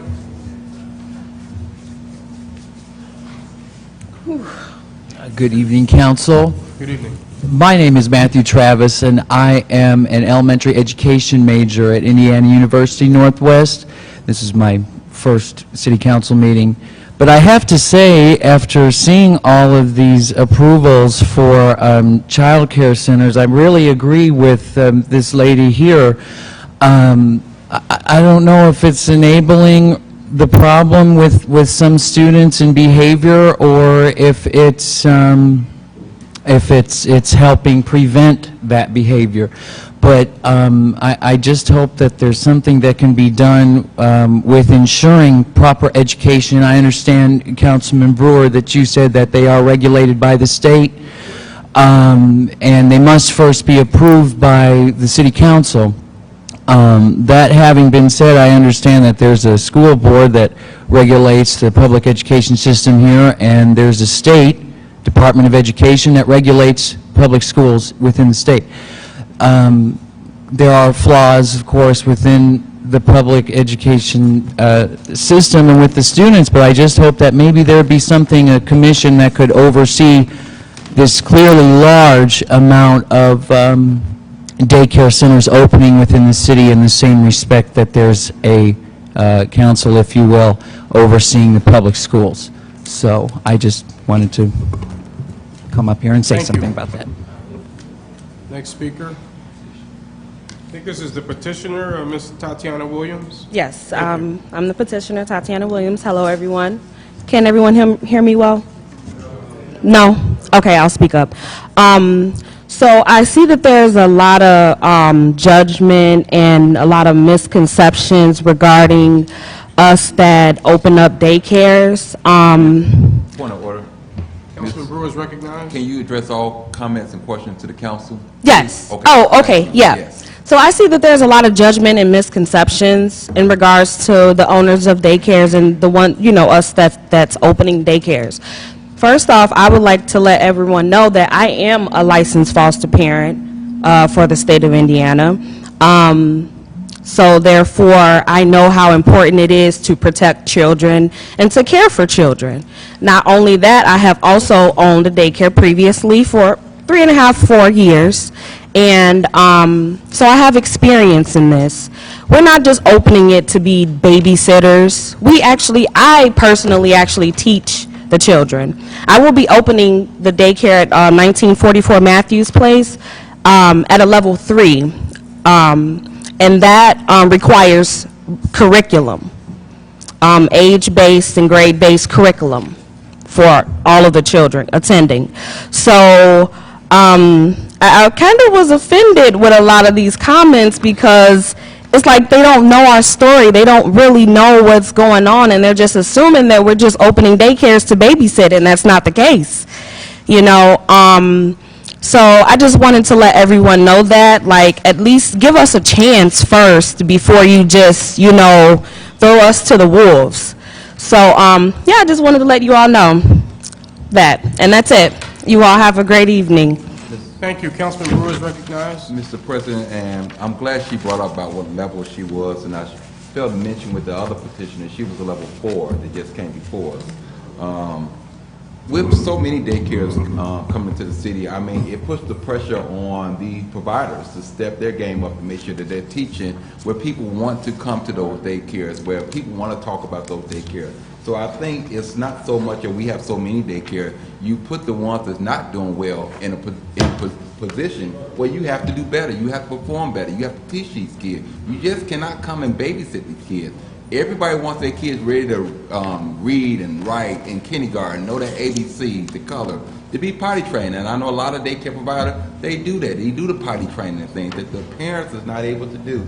So I think it puts the daycares that's coming into the city at an advantage where they have to do more if they want to stay viable to the community at the same time. Thank you, Councilman Brewer. Any other council members wish to speak? Roll call, Madam Clerk. Councilwoman Atkins. Yes. Councilman Brewer, Yes. Councilwoman Brown, Yes. Councilwoman Caldwell, Yes. Councilman Weatherspoon, Yes. Councilman Williams, Yes. and President Godwin. Yes. Mr. President, the vote is 7-0.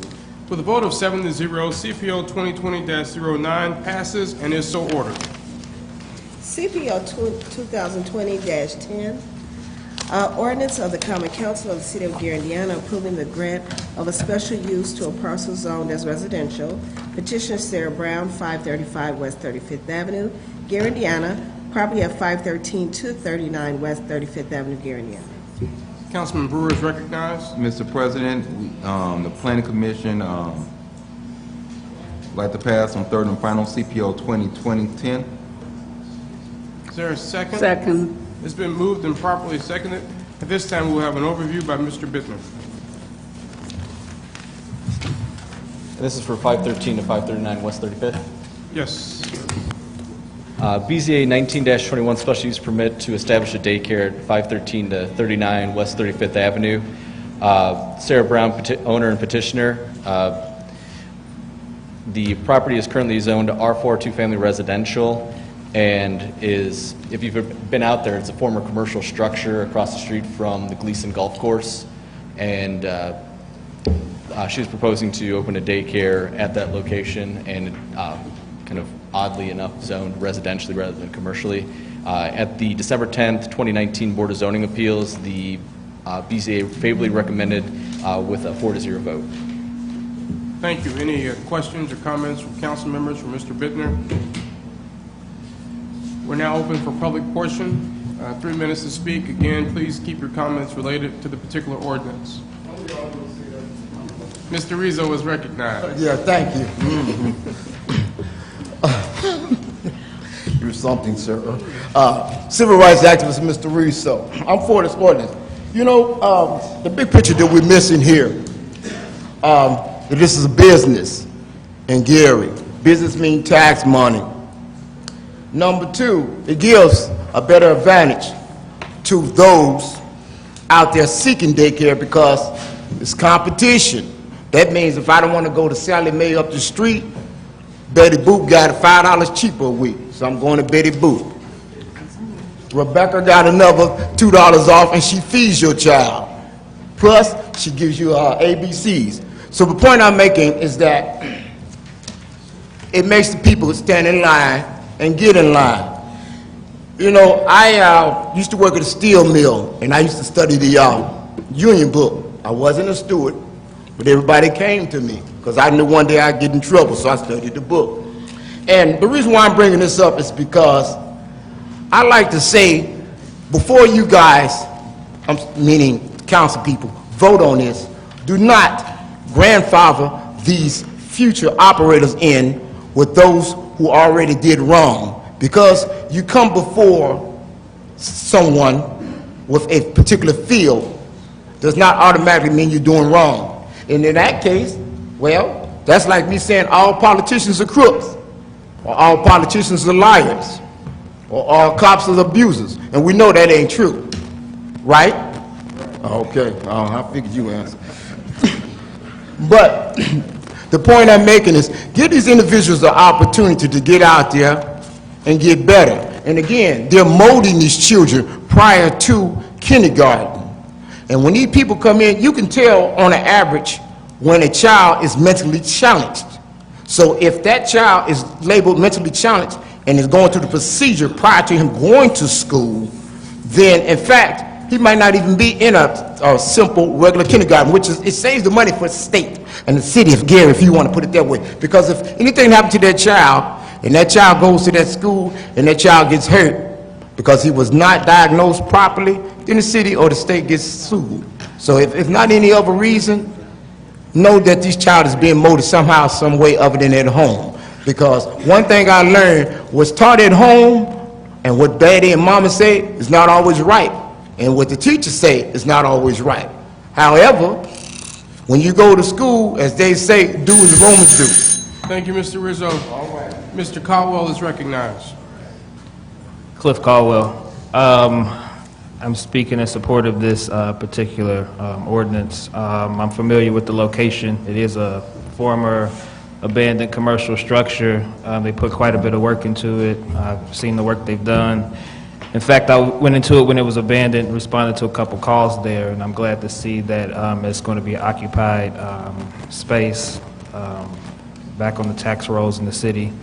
I would encourage people who want to open businesses like this in the city to look more at some of these vacant commercial buildings and put them back to use. So I do support this particular ordinance. Thank you. Thank you. Seeing no one else for public, additional speaker for public comment. Good evening, Council. Again, Matthew Travis. So I just want to say I don't understand how competition is to equate to better child care. I don't understand that. I don't think children in this sense should be looked at as tax dollars or job opportunities for the adults that look after them. After all, the children are the future leaders of tomorrow, and they're the future of our nation. And I just hope that in the creation of these child care centers, that the education will be there, that we will look at these children first, apart from tax dollars generated or jobs generated, because children are not these things, you know. They need direction. And if these child care centers can go ahead and give them that direction, then fine. But we know that just because people have licenses, whether take a driver's license, for example, doesn't mean that people may know how to drive, but they've passed a test that says that they can't. So if there is any kind of consideration placed into having a board to oversee these child care centers, because there's an obvious large amount of them opening and having been opened within the city, I hope that there's something besides random checks at physical inspections if buildings pass codes. I hope that the same could be placed in terms of the educational value that these centers are giving the city's children. Thank you. Thank you. Councilman Brewer is recognized. Let me just say, anyone can keep kids in their house without having a license. And the law requires that you can keep up to 5 kids. Then you need a license to come before the city and apply for a license. Also, you need a business license to make sure that you're in compliance when the state comes out. The state looks to make sure that you're in compliance, to make sure that you have your city business license. That's a point against you if you don't have your city business license. So if there's problems with a daycare and you report these problems to our building department, therefore we have the right as a city not to renew your business license for your daycare, which that puts you out of compliance when the state comes in and do their yearly check or their pop-up checks. So there are some safeguards in place. Thank you, Councilman Brewer. Any other comments or questions from council members? Roll call, Madam Clerk. Councilwoman Atkins? Yes. Councilman Brewer? Yes. Councilwoman Brown? Yes. Councilwoman Caldwell? Yes. Councilman Weatherspoon? Yes. Councilman Williams? Yes. And President Godwin. Yes. Mr. President, the vote is 7-0. With a vote of 7-0, CPO 2020-10 passes and is so ordered. CPO 2020-11, an ordinance of the Common Council of the City of Gary, Indiana, adopting the 2019 Lake County, Indiana Multi-Hazard Mitigation Plan update, sponsored by the Planning Commission. The Law Department has issued a memorandum to the council asking that this matter be deferred until a later date. Is there a motion? Mr. President, I move that CPO 2020-11 be deferred. Second. It's been moved and properly seconded. Any questions or comments? Seeing and hearing none, roll call, Madam Clerk. Councilwoman Atkins? Yes. Councilman Brewer? Yes. Councilwoman Brown? Yes. Councilwoman Caldwell? Yes. Councilman Weatherspoon? Yes. Councilman Williams? Yes. And President Godwin. Yes. Mr. President, the vote is 7-0. With a vote of 7-0, CPO 2020-11 passes and is so ordered. CPR 2019-18, A resolution of the Common Council of the City of Gary providing for the hearing and public comment of the transfer sale of certain properties formerly owned by GUEA, sponsored by A.J. Bender, Executive Director, Gary Redevelopment Commission. Thank you, Madam Clerk. One minor correction, important correction. CPO 2020-11 is deferred. As it relates to CPR 2019-18, we've received a memorandum from the Law Department asking to defer this item until a later date. Is there a motion? Mr. President, Councilwoman Brown is recognized. I move the CPR 2019-18 be deferred. Second. It's been moved and properly seconded. Any questions or comments? It's 18. What's this one? It's 18. I have a resolution related, a memorandum regarding Resolution 2019-18. It's 18.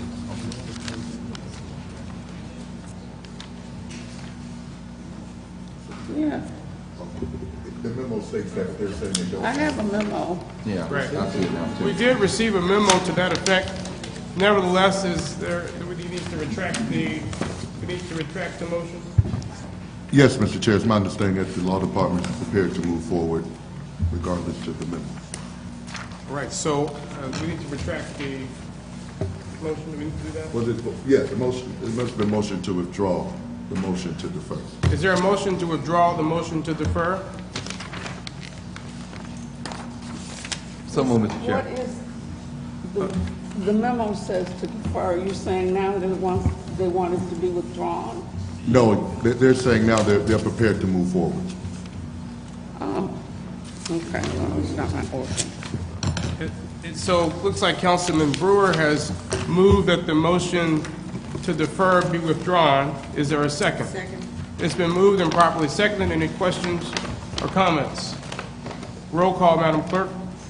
Councilwoman Atkins? Yes. Councilman Brewer? Yes. Councilwoman Brown? Yes. Councilwoman Caldwell? Yes. Councilman Weatherspoon? Yes. Councilman Williams? Yes. And President Godwin. Yes. Mr. President, vote is 7-0. With a vote of 7-0, the motion to defer CPR 2019-18 is withdrawn. This is in the Planning Committee. So Councilman Brewer is recognized. Mr. President, I make a motion that we approve CPR 2019-18 on third and final. Is there a second? Second. It's been moved and properly seconded. At this time, we will have the overview by Mr. Bittner.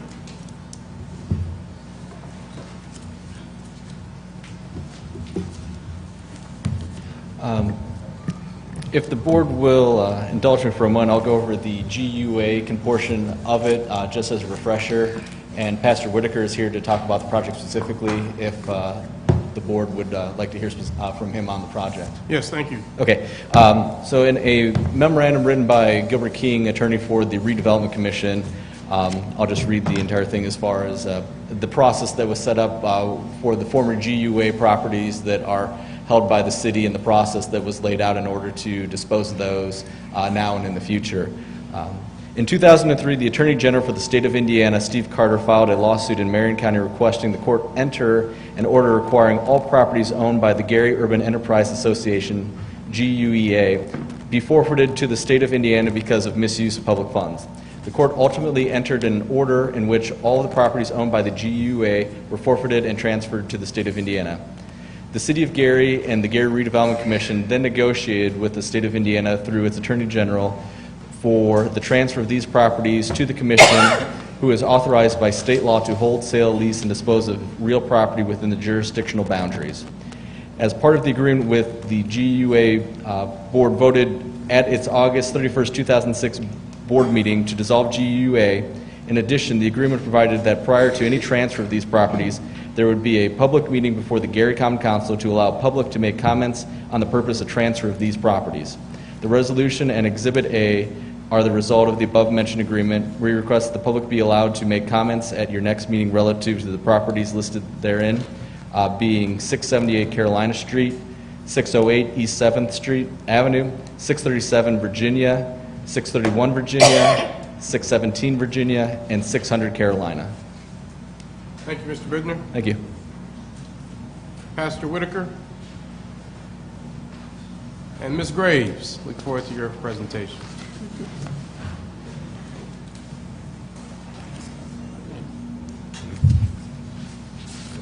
Good evening, Mr. Mayor, City Council members. About 8 years ago, we got a vision from God to recreate the Emerson neighborhood. That's the neighborhood that our church resides in, Progressive Community Church. And so we've decided to grow where we are planted. It should be enough copies for everyone there, including the mayor. And so we've decided to grow where our church has been planted. So over that time period, we've done a number of things to transform the Gary downtown Emerson community, a lot with the support of community foundations like the Legacy Foundation, who have heavily invested in our projects and the plans that we are doing.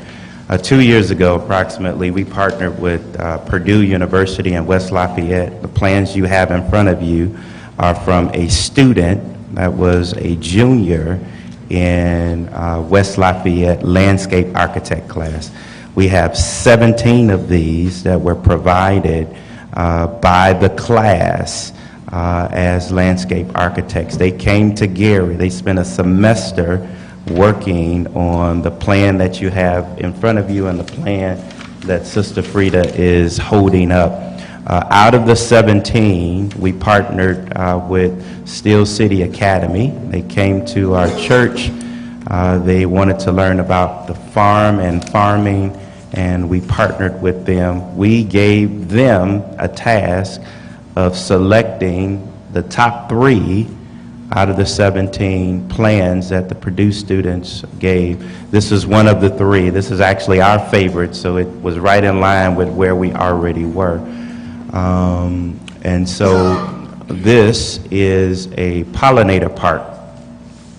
It's 5 parcels right on the corner of 7th and Virginia Street. We own 2 of the parcels, and the city owned the other 3 in order to make this a reality. And so we've gotten funding again from the Legacy Foundation to make this plan a reality. It's an educational, environmental educational center, which we don't have and see typically in urban centers. We have one in Miller, but we don't have one in Gary proper. And so we want to bring this environmental learning center to Gary so that we can teach our young people who we've taught from Steel City and Thea Bowman. They come to our church and they learn about farming and agriculture and other things. And so this is an extension of the work that we've been doing, an extension of the work that is happening to help transform the Gary downtown Emerson community. In fact, the other 16 plans are so good, it is our hope that every 5 or 6 blocks that you could see what we call a pop-up park. It's 5 parcels. In Emerson, we have so much land that's either vacant or blighted or burnt out that we think that this makes sense, something that you can do with blighted spaces and blighted communities.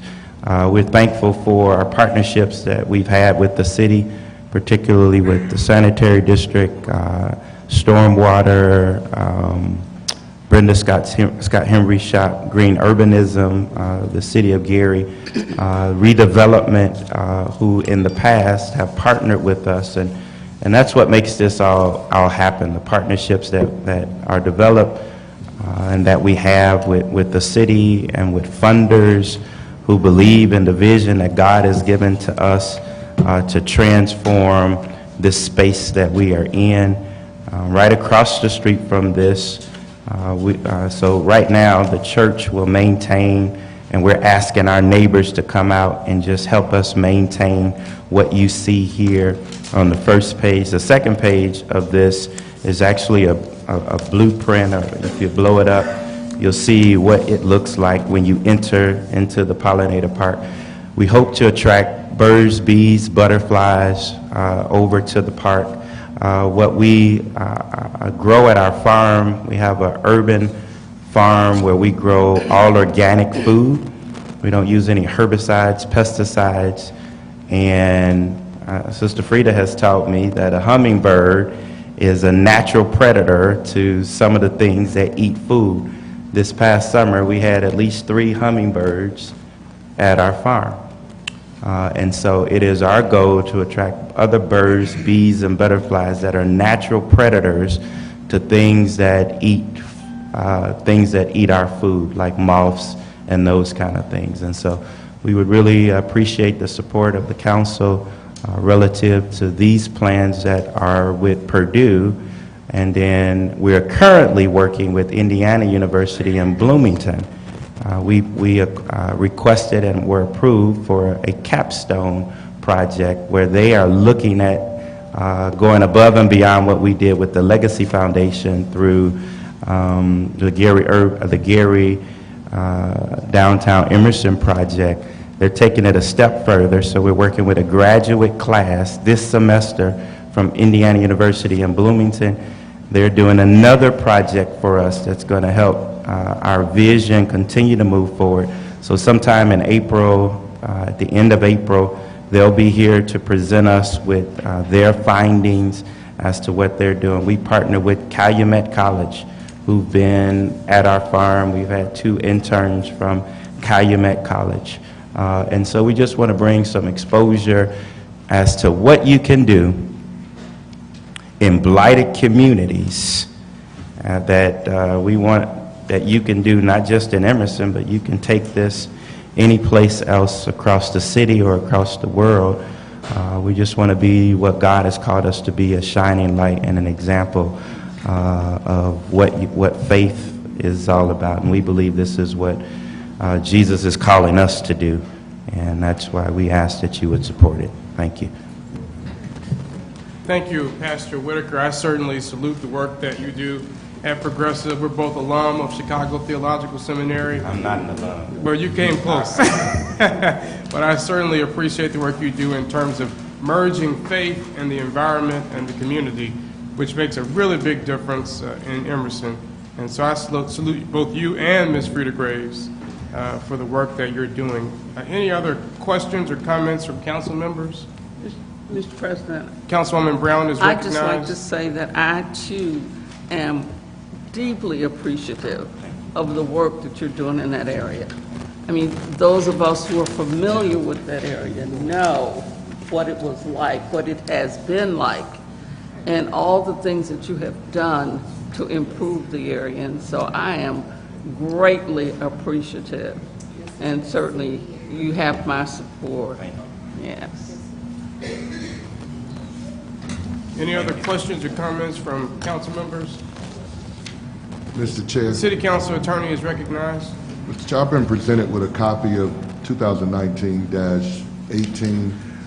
There needs to be amendment by substitution to substitute the council president from Ronald Brewer to that of Michael Brown, and to substitute the mayor from that of Karen Freeman Wilson to that of Jerome Prince.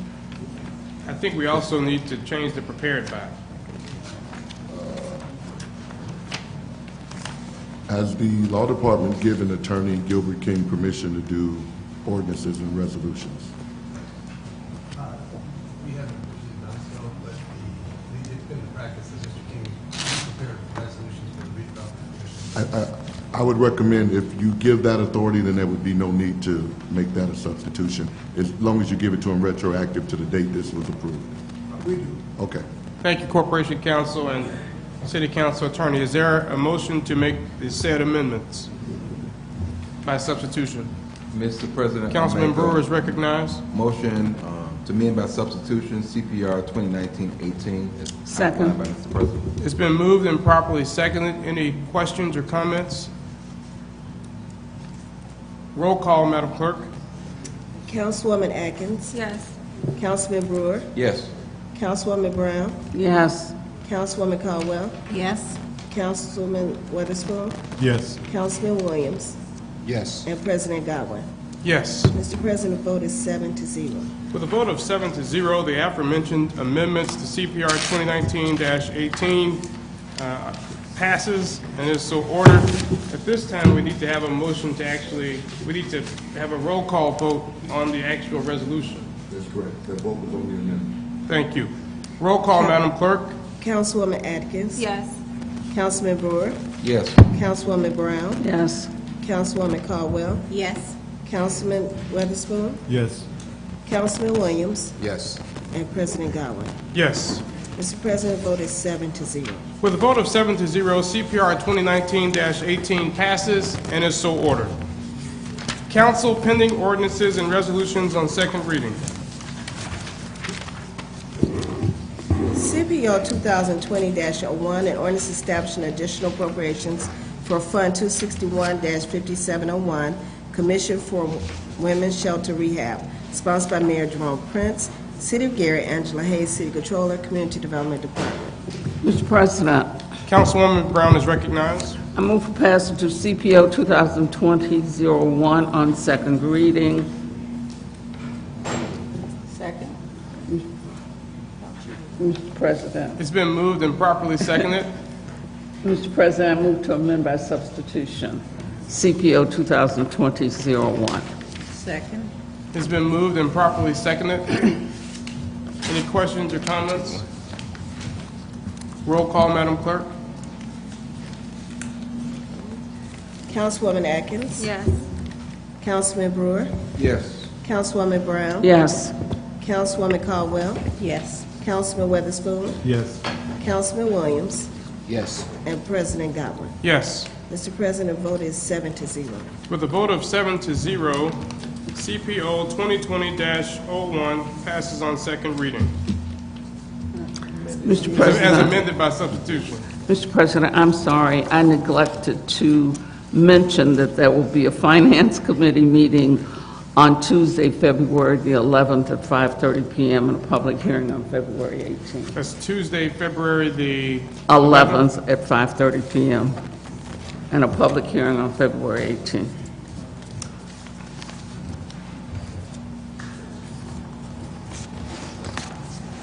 (2020-01) as amended by substitution passes with a Finance Committee meeting on February the 11th at 5:30 p.m. at the Cleo Weston Council Lounge and a public hearing on February 18th at the City Council Chamber. Roll call, Madam Clerk. Councilwoman Atkins. Yes.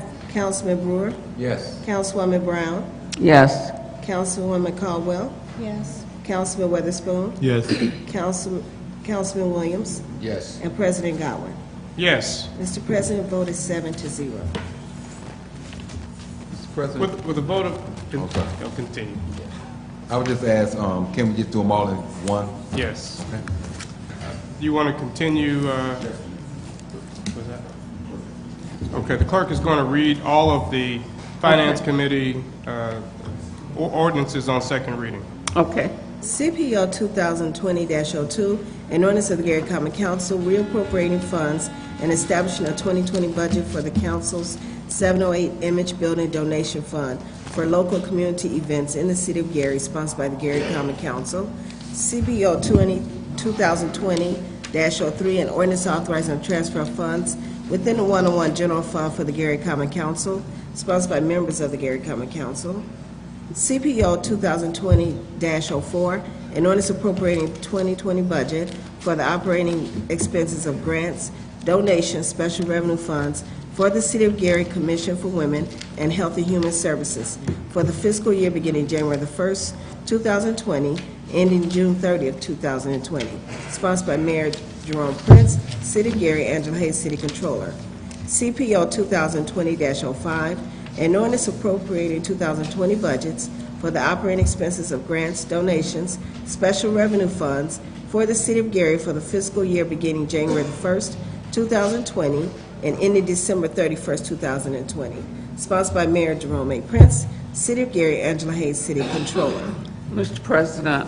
Councilwoman Brown is I move recognized. for passage of CPO 2020-02 0304, and 05 on second reading. Finance Committee meeting on Tuesday, February 11th at 5:30 p.m., and a public hearing on February 18th. Second? It's been moved and properly seconded. Any questions? Roll call, Madam Clerk. Councilwoman Atkins. Yes. Councilman Brewer. Yes. Councilwoman Brown. Yes. Councilwoman Caldwell. Yes. Councilman Weatherspoon. Yes. Councilman Williams. Yes. And President Godwin. Yes. Mr. President, vote is 7 yes, 0 no. With a vote of 7 to 0, CPO 2020-02, 03, 04, and 05 are passed on second reading, with a Finance Committee meeting on February the 11th at 5:30 p.m. and a public hearing on February the 18th at 6 o'clock p.m. CPR 2020-01, a resolution of the Common Council of the City of Gary, Indiana, acknowledging the logo, motto, mission, and vision of the 4th District, sponsored by Councilwoman Ty Atkins of 4th District. Mr. President, Councilman Brewer is recognized. I move for passage on second reading, CPR 2020-01, with a planning meeting February the 11th at 5 p.m. Second? It's been moved and properly seconded. Any questions? Seeing none, roll call, Madam Clerk. Councilwoman Atkins. Yes. Councilman Brewer. Yes. Councilwoman Brown. Yes. Councilwoman Caldwell. Yes. Councilman Weatherspoon. Yes. Councilman Williams. Yes. And President Godwin. Yes. Mr. President, the vote is 7 to 0. With a vote of 7 to 0, CPR 2020-01 passes on second reading, with a Planning Committee meeting on February the 11th at 5 o'clock p.m. and a public hearing on February the 18th at 6 o'clock p.m. Mr. President, as pending orders and resolutions on second reading. Thank you, Madam Clerk. At this time, we'll have our mayor's report. Thank you, Mr. Chair, members of the council, and members of the public as well. Just perhaps maybe one or two announcements, Mr. Chair, and then a comment. So one of the announcements that I'd like to remind everyone of is that tomorrow morning at 8:30 a.m. at the Genesis Center will be the annual Mayor's UNCF Breakfast. As you all know, it's an opportunity to raise funds for our college students, and to that extent, it's a worthwhile event. We certainly encourage and ask that everyone come out and support that event as well. I'm proud to say that Senate Bill 416 today passed in the Senate unanimously with a 49-0 vote, if I'm not mistaken.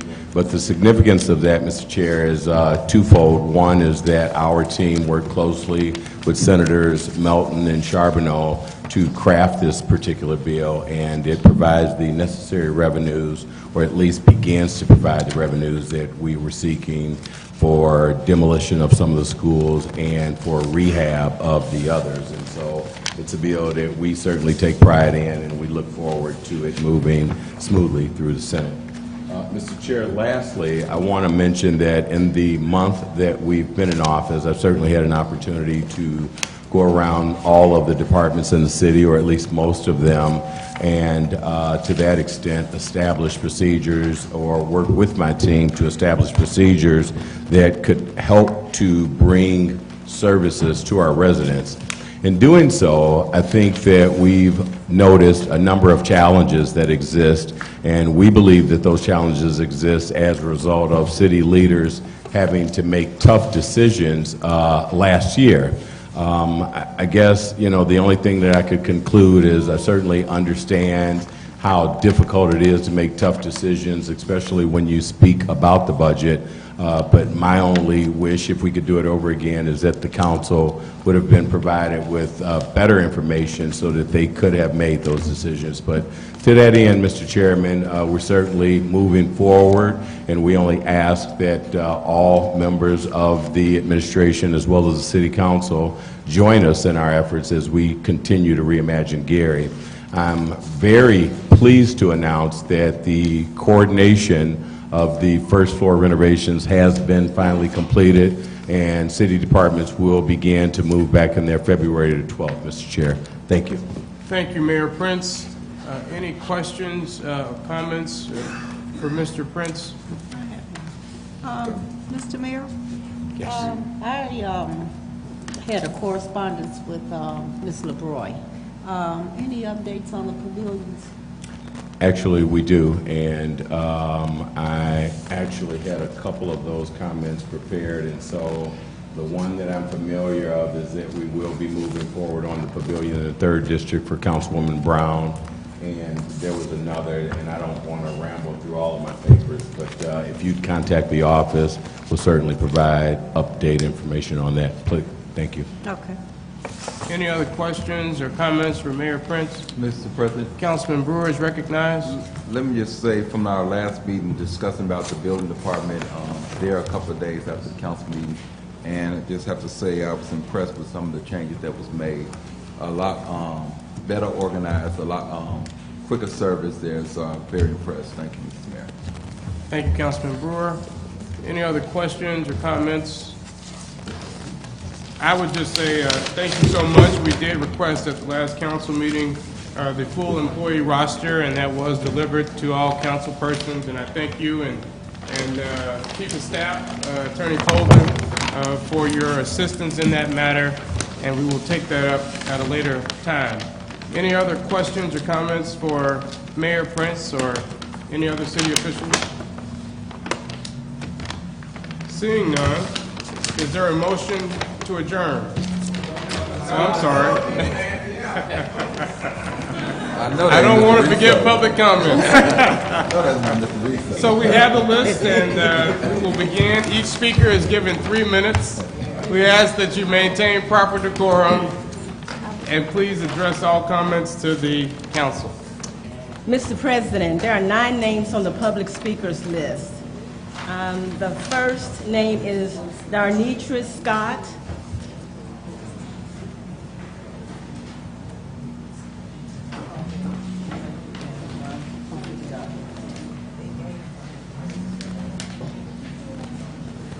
Is Darnitra Scott here? Lorana Carter. Okay, good evening, Lorana Carter. So just a couple of things real quick that I did not mention earlier. So before MGT had taken over our school district, we at least had 2 schools that were meeting academic expectations. So today, there are no schools meeting academic expectations. According to House Bill 1315, the Gary School Corporation, as long as it's a distressed unit, we cannot make any major structural repairs or changes or rehabs to any of the schools. According to House Bill 1315, we have to produce a balanced budget for at least 2 years. And again, if we don't have a qualified CFO to manage the finances, I'm not sure if that's going to be possible. And I think that's it. Oh, and also the last thing, according to House Bill 1315, the only one who could suggest the debt be forgiven is the emergency manager. And considering he works for MGT, I'm not sure that that would be possible. Thank you. Thank you, Ms. Carter. Our next speaker. Our next speaker is Jason Reeves.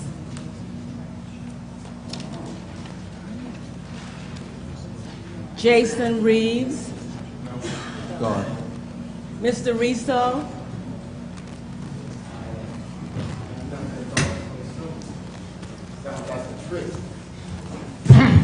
Civil rights activist, Mr. Riso.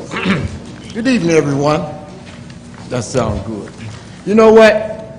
What I'm about to speak on is Gary's a gold mine. If you hold the ball, then you control the game. Gary is a gold mine. We control the game. You determine whether you win or lose. Politicians, people in the city of Gary. Why do I say Gary's a gold mine? Where else can you find in the United States property that you can purchase from a property tax sale for $500, and it used to be $300. You have so many vacant areas that have so much potential out there that it's ridiculous. You know, we spoke on giving churches properties and all that stuff like that. Speaking on churches, I'm not anti-church. However, there are 800 churches or more in the city of Gary.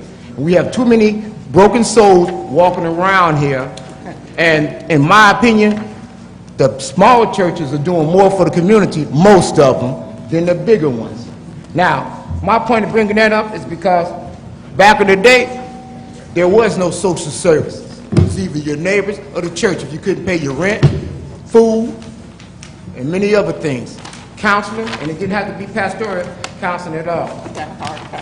But what I want you all to know is that it's supposed to be a separation of church and state.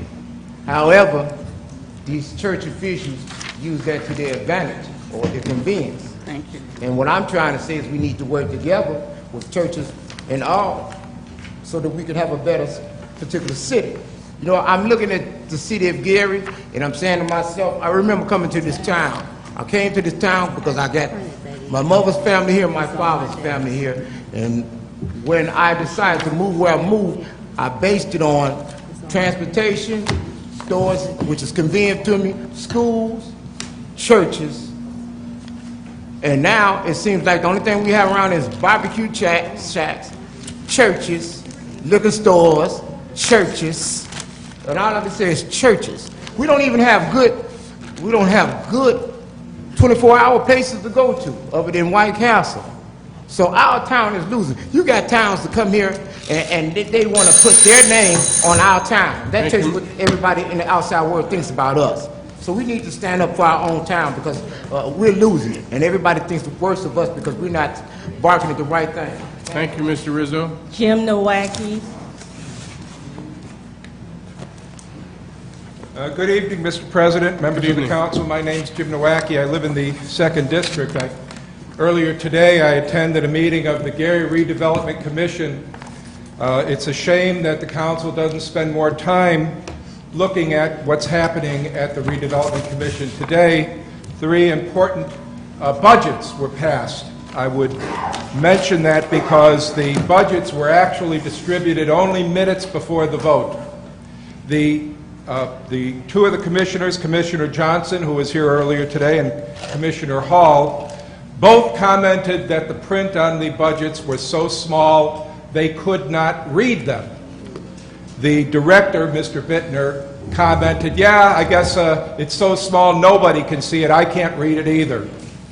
The fact is they passed it without being able to read it. The Commissioner Hall asked, well, is this just the budget for 1 month? Oh, no, Mr. Bittner says, this is for the entire year. So here they're passing something they can't see, that they've only received minutes before the vote, that they don't understand, but they passed it without a question.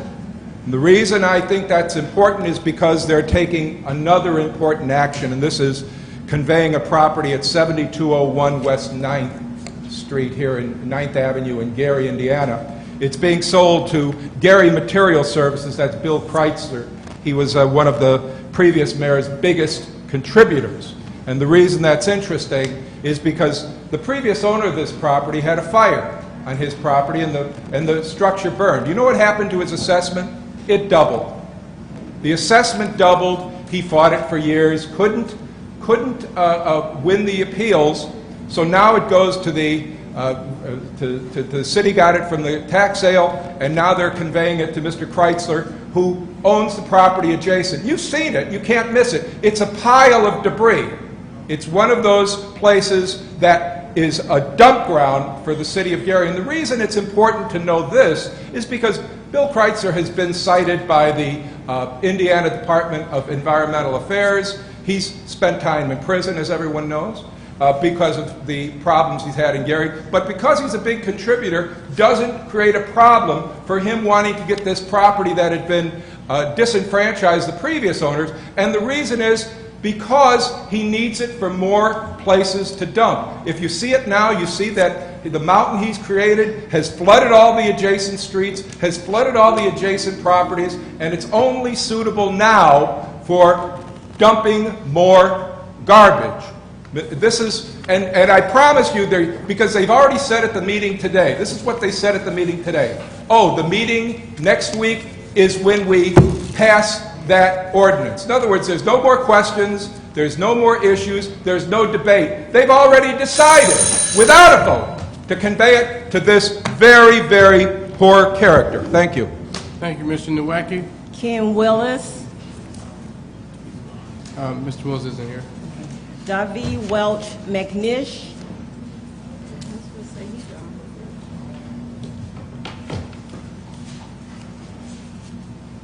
Okay, my name is Davi Welch McNish. I'm from Gary Talk on Facebook, and I live in the 4th District, down the street from Ironwood Park, and I talked to my councilwoman, and I'm not sure if this is my first council meeting, so I'm not sure if I should bring this up here, but I'm concerned about where the revenues from recycling are going, and can those funds be allocated for the parks to revitalize the parks in Gary? Thank you. John Allen,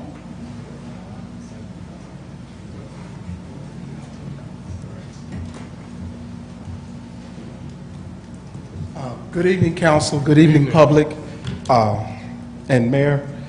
My name is John Allen. I'm from the 5th District, and I wanted to talk about public housing.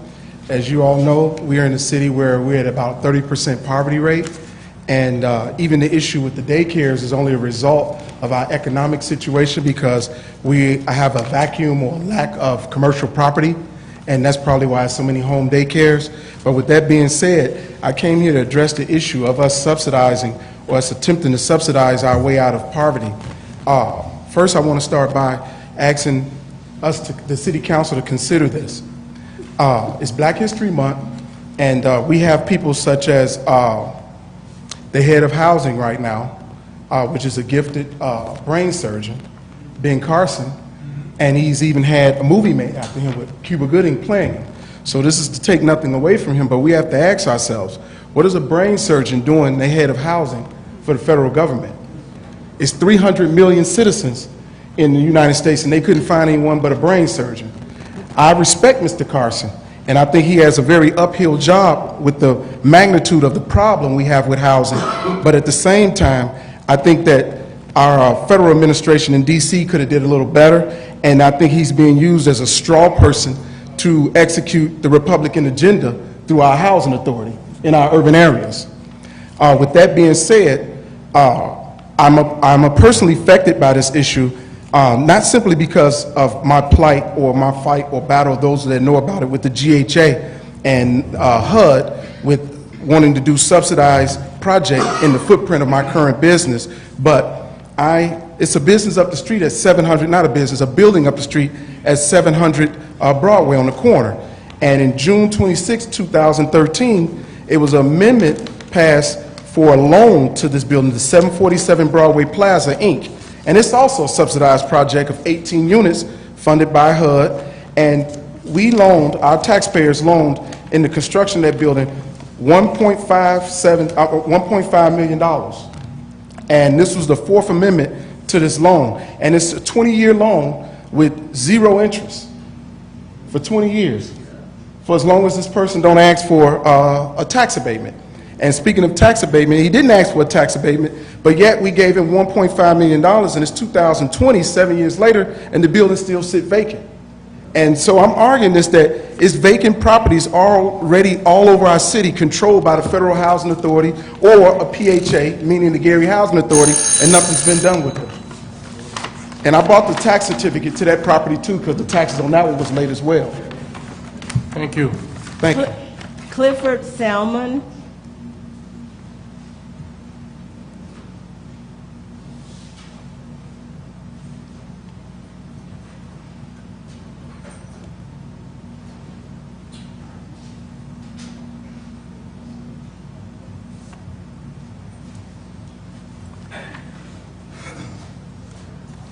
Good evening.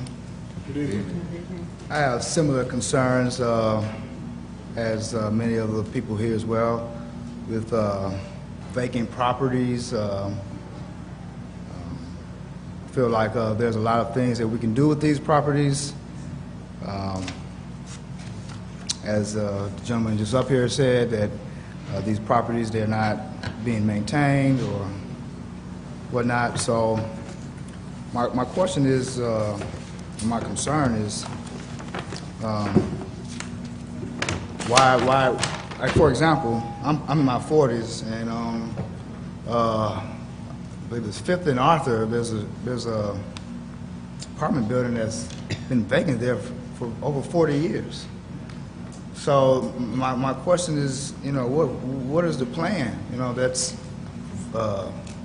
valuable space that could, be utilized for economic growth.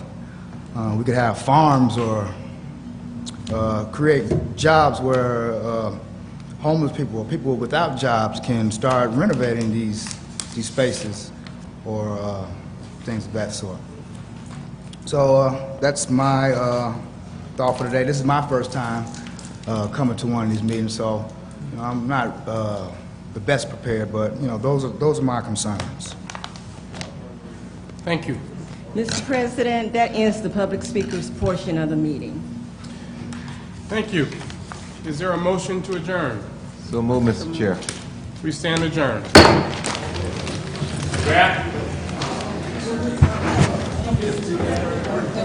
Janice.